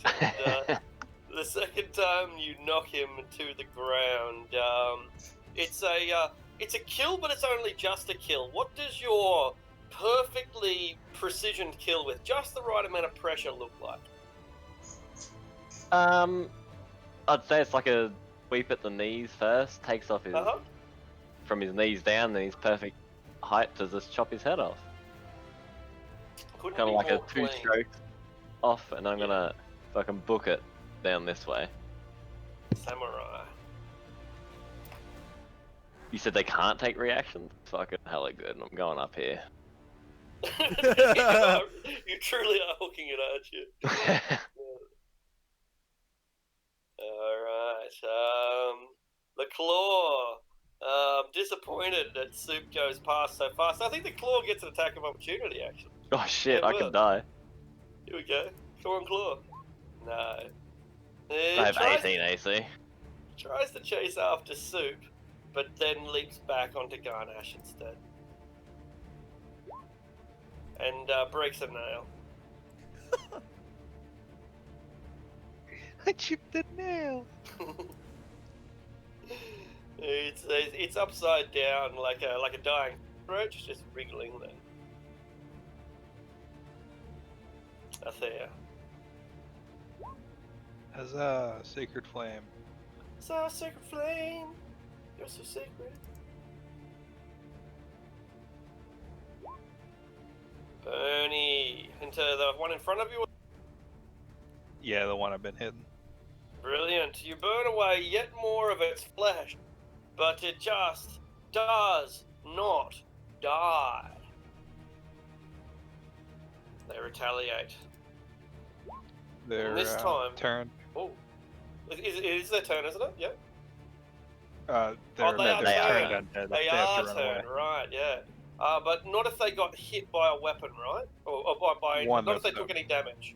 If they Yeah, took cool. damage, yeah. Cool. So just go with the first one, which was the 20. 3 points of mild damage, and the others flee, provoking attacks of opportunity.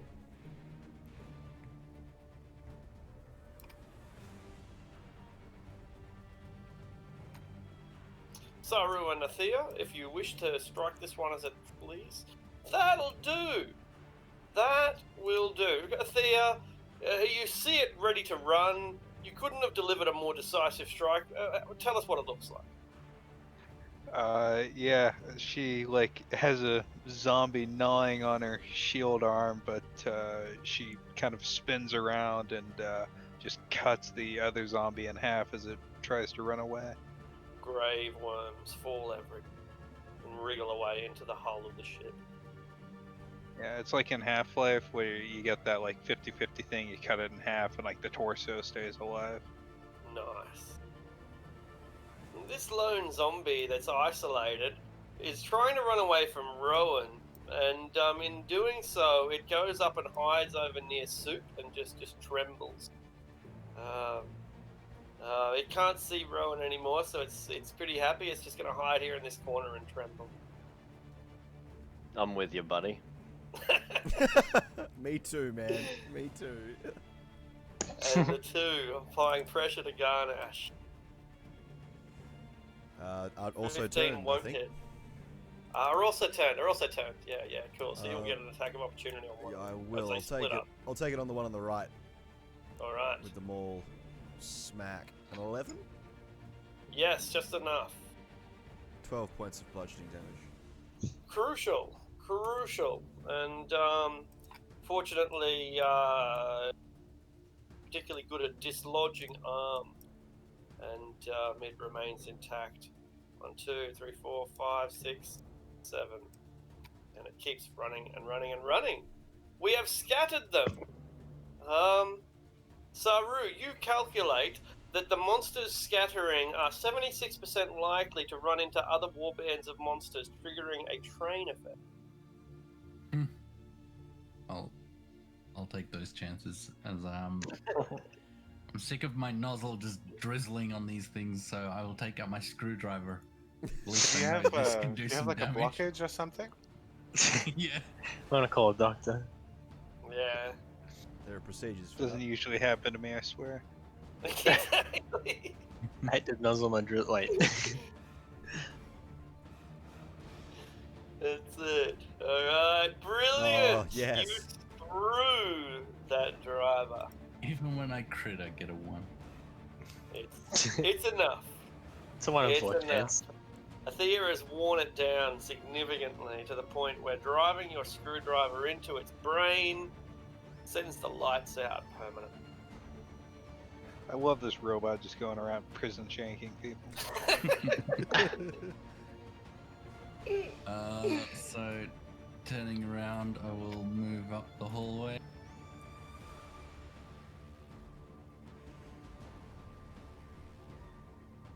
You go past a quivering zombie that is hiding behind Soup. I imagine them like holding each other. Scooby Doo style, like you turn on the lights and the two Scooby Doo. And the... They finally look at each other and both scream with horror. Oh god. We should be movie directors, I tell you. Alright. Ganache. Alright, I will shift over, and as I do, I bring the momentum of my maul overhead and down like a strong man at a carnival hitting a bell. Oh. Try and flatten his hand. Break some fingers. Fucking That'll do. crunch. You take it to -10. Rowan, would you like a pancake? Smoking a pancake. I'm gonna crepe. With a bonus action, I'm going to send my little lights all the way down. Try and, make sure nothing's coming. You hear one running in that direction, running away. Oh, okay, I must have missed one. But, or maybe not. That's okay, yeah, sure. I see the one cowering by Soup. And I will finish my movement here. Dragging them all across the ground. That's my turn. Just scraping what's left of the hand as you walk. 100%. Gross. It's like stepping on a cockroach and dragging your foot away. Except this cockroach has knuckles, so there's a little bump and a skip at one point. And a crunch. And a crunch. Rowan. Alright, I'm gonna take a couple steps down. I'm gonna yell out to Soup to get your butt over here. And then I'm gonna use an action to expend a charge of my healer's kit. And I'm gonna heal myself. Alright. It's because I've got the healer feat, it's a d6 plus 4, and then you add an additional equal to your maximum number of hit dice, so we're level 2, so d6 plus 6. You're a real doctor. 7. Excellent. Your medical surgical practices work on yourself as well as they do on any old chump. It's just really awkward, like stitching my own stuff. I'm like, this angle is not great. I'm thinking of those. They're great photos. Have you ever seen a photo of the ship surgeon who had to remove his own appendix? Yeah, he's like, Fucking yeah, amazing. it's hectic, isn't it? Yeah, fucking amazing. Like he basically anesthetizes himself and then does it all by mirror. It's nuts. Yeah, what a legend. All right. That was Rowan. We're up to Soup. And things are under control, Soup, right? Yes, and you'd be happy to know I scared my dog back. She was sitting out the window, so I scared the shit out of her. So payback. It's fair, Skibby. There's a zombie currently shaking in your arms. I will hit it twice with a long webban. Oh my god. Oh, jeez. Where were you about 30 minutes ago?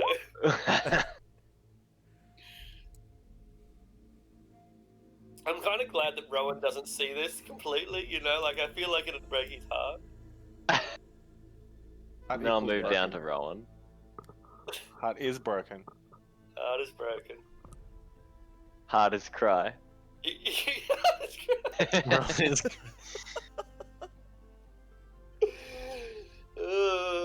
Where are you, Balrog?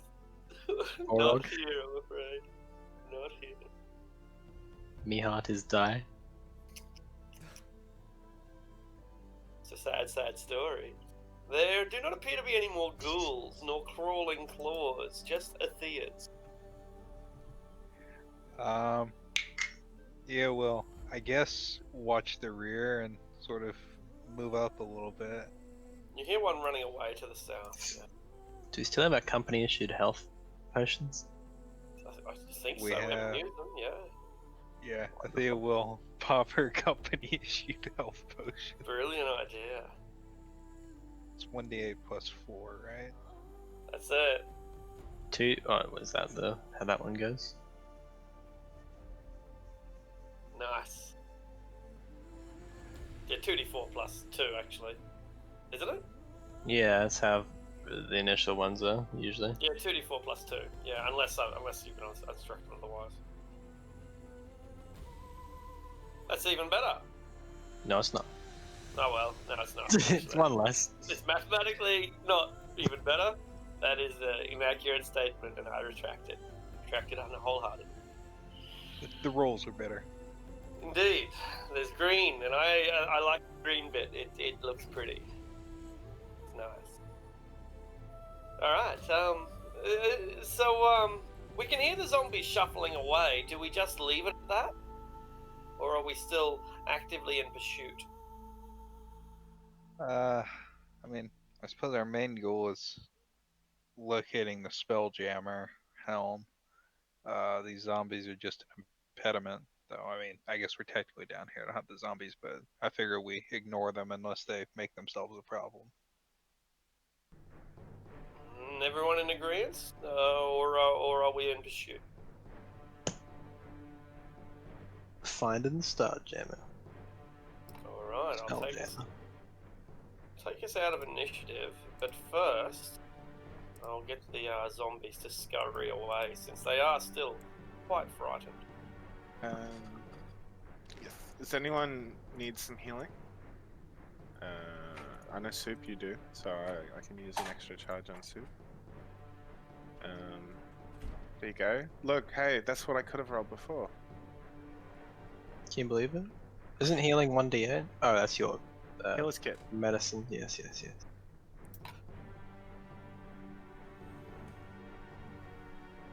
I'm just gonna walk around and pull arrows out of corpses. Yeah. Collect about half of the ones before, I think. Before Thea drinks her potion, she just very pointedly turns around and looks at Soup with a fucking 3-foot arrow sticking out of her chest. She snaps off the end, pulls it out her back, and just never breaking eye contact the entire time. Then drinks her health potion.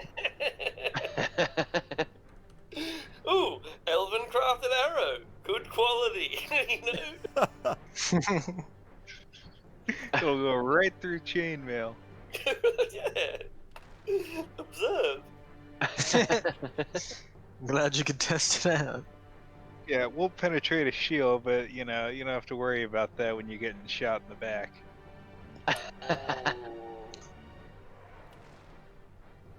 It looks like there were a couple of these zombies that were what? Superior officers, perhaps. Is there anything of relevance on them, Arctic, on the corpses? Like maybe Keys. Yeah, good call. Keys or like identifying thing like a name badge, paperwork, anything like that on them. Dog tags. Dog tag, yeah, shit like that. No keys, but there are identifiers that reveal their name and their ranks. These ones are sergeants or the equivalent. None of them appears to be of how would you call it, a technical role. They all appear to be military, Marines or scouts or void riders or something. Yeah, no captains, no navigators, no engineers, all military. Okay, cool. We'll collect those. As someone learned in undead as a cleric, but then now I know ghouls have something to do with elves. Is it like if you get bit by a zombie, like a normal person, like a human turns into a zombie, but an elf turns into a ghoul or something like that? Possibly, yeah. You can make a history check or something. Could medicine work?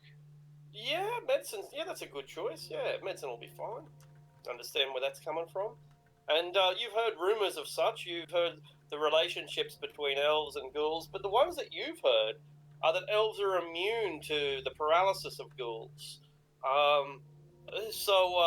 Whether that's because they have some relation or not, you don't know. But there is a definite mystical either relationship or opposite a repulsion. Yeah. So there's something there, but you don't. You can't recall it from your textbooks. Alright. At my best guess, the enlisted non-elven crewmen turned into zombies from whatever happened here, and the elven NCOs turned into ghouls.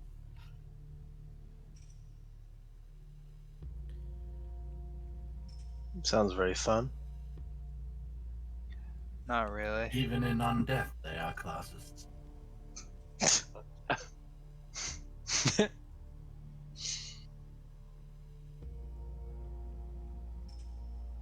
seems we have left and right ahead either side of this wall. What do you think? Let's take a look right first, I suppose. Very well. Stay close. I do not want to become food for a... Oh, hello! Hello! Oh, for initiative. My cat wants to fight me while I'm trying to fight zombies. It's fair. Yeah, you're able to move yourselves up to wherever you want to be. Like, obviously Garnish is in the front, but the rest of you can I want to be position at the yourself. Spelljamming hell. Alright, so you are back on your own ship. Damn it. I hate Wish. This spell sucks. Lieutenant Cordelia is like, what the fuck are you doing here, you man? Exactly. You just phased back onto the other ship. Brilliant. Okay, Soup. You hear Garnash remark and curse in the common tone. Oh shit. Don't mind me. You also hear Soup curse in the common tone. As he spills his soup that he's carrying. No. Does he have a lunchbox? Fucking oath. Like one of those little Is it cooler Tupperware? bags. That's it. That's it. You know the ones you can put the ice bricks in? Hell yeah. Hell yeah. Alright, Soup, you're up. Alright, take one more step up. Alright, I see him now. I'll Good. take a shot at him. All right, half a dozen feet of flesh block your passage, but you fire anyway, having not learned I your might use lesson. my crossbow this time, and I'll like rest it on Saru's still shoulder. All right, well, it's going to be Garnash that gets hit then. At least we can establish that now. Yeah. I turn around and look at him. Yes?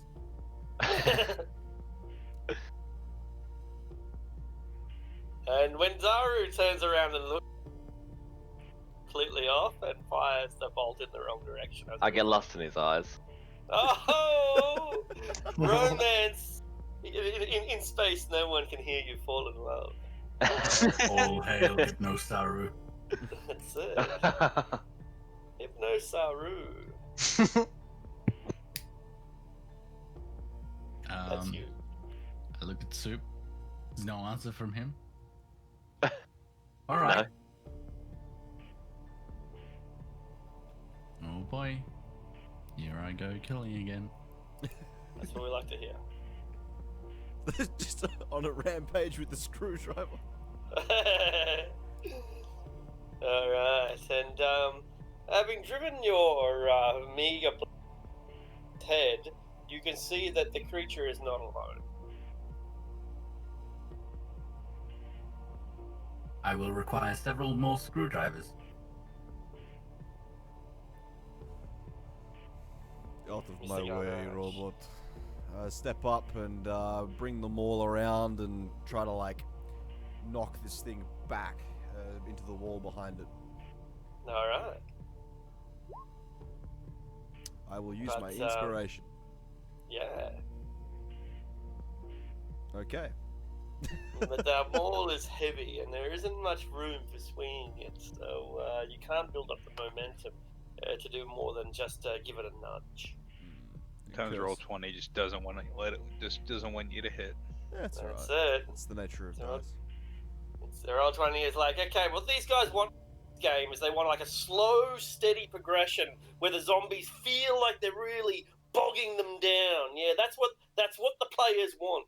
Good on your Yeah, roll 20. players thanks. want slog, damn it. Alright. This is what you asked for, Rowan. This is what you're getting. I heard you were talking about Dark Heresy. Time for a simulation. Here we go. So you want to play games where you constantly fail, I see. I'm gonna move forward a bit to about here, Brilliant. and then I'm gonna revitalized after that turn. I'm gonna ring my goddamn bell, and if this fails, I'm gonna use the bell to smack a zombie in the face. That's fair. Okay, Pull a come on, Billy zombie. and just start stamping on your holy symbol. Brilliant, yeah, that's... Ill advised.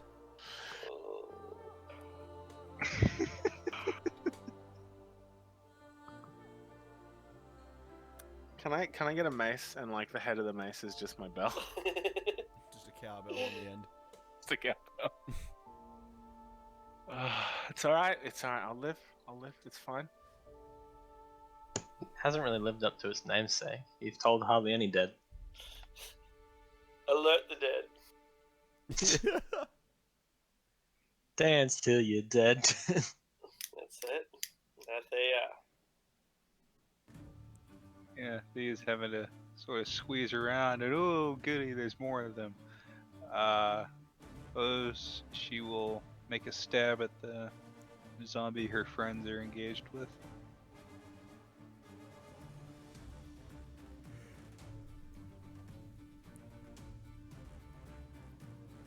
That'll do. You deliver a more conservative strike, one that isn't going to amputate any limb. Yeah, good. Yeah, it's, at least they're not fucking brain dogs. Yes. Yes, at least they're not brain dogs. Garnash is the target of this one who bites him on the skull. I will use my reaction to cast shield. Brilliant.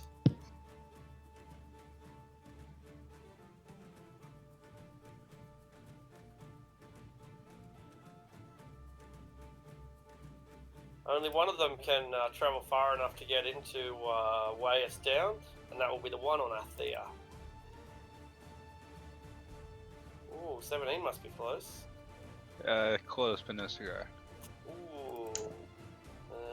Alright. The zombie stubs out its cigar and realizes that it's Oh. Soup's. I accidentally did not click when I rolled initiative.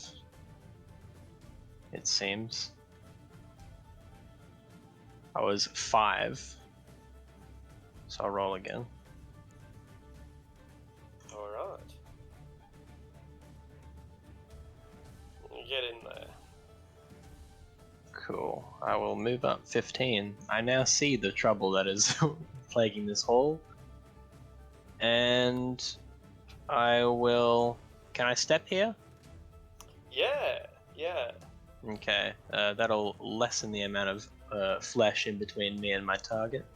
So I'll try to shoot past Saru and hit the zombie right in front of him. He has +2 armor class due to his Saru shield. Saru, get down. 13. That'll do. Just barely. Maybe it bounces off Saru's head unit or something. I give him a close shave if he has any hair to Okay. begin with. I look down at the floor, like down where, and then as I An lean arrow down goes over slightly- your head, Yeah. Brilliant. where his head once was. For The zombie good amount of damage. for 12.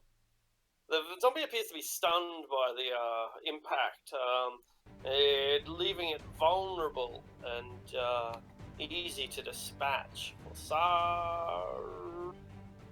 was that? Oh, that was Virus. It's Soup's go now. Right. Alright. Yep.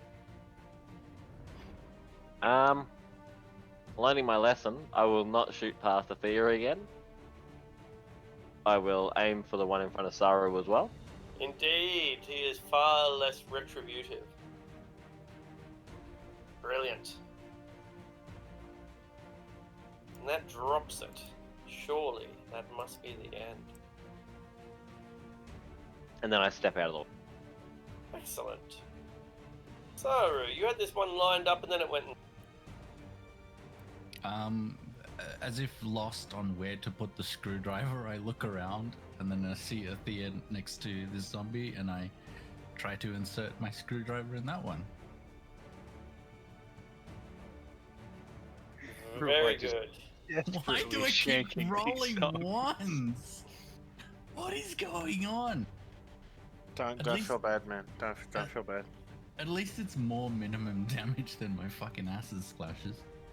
Just, Sash, solidarity, Sash. We're in this together. united in failure. Yeah. Emphasis on the failure, though.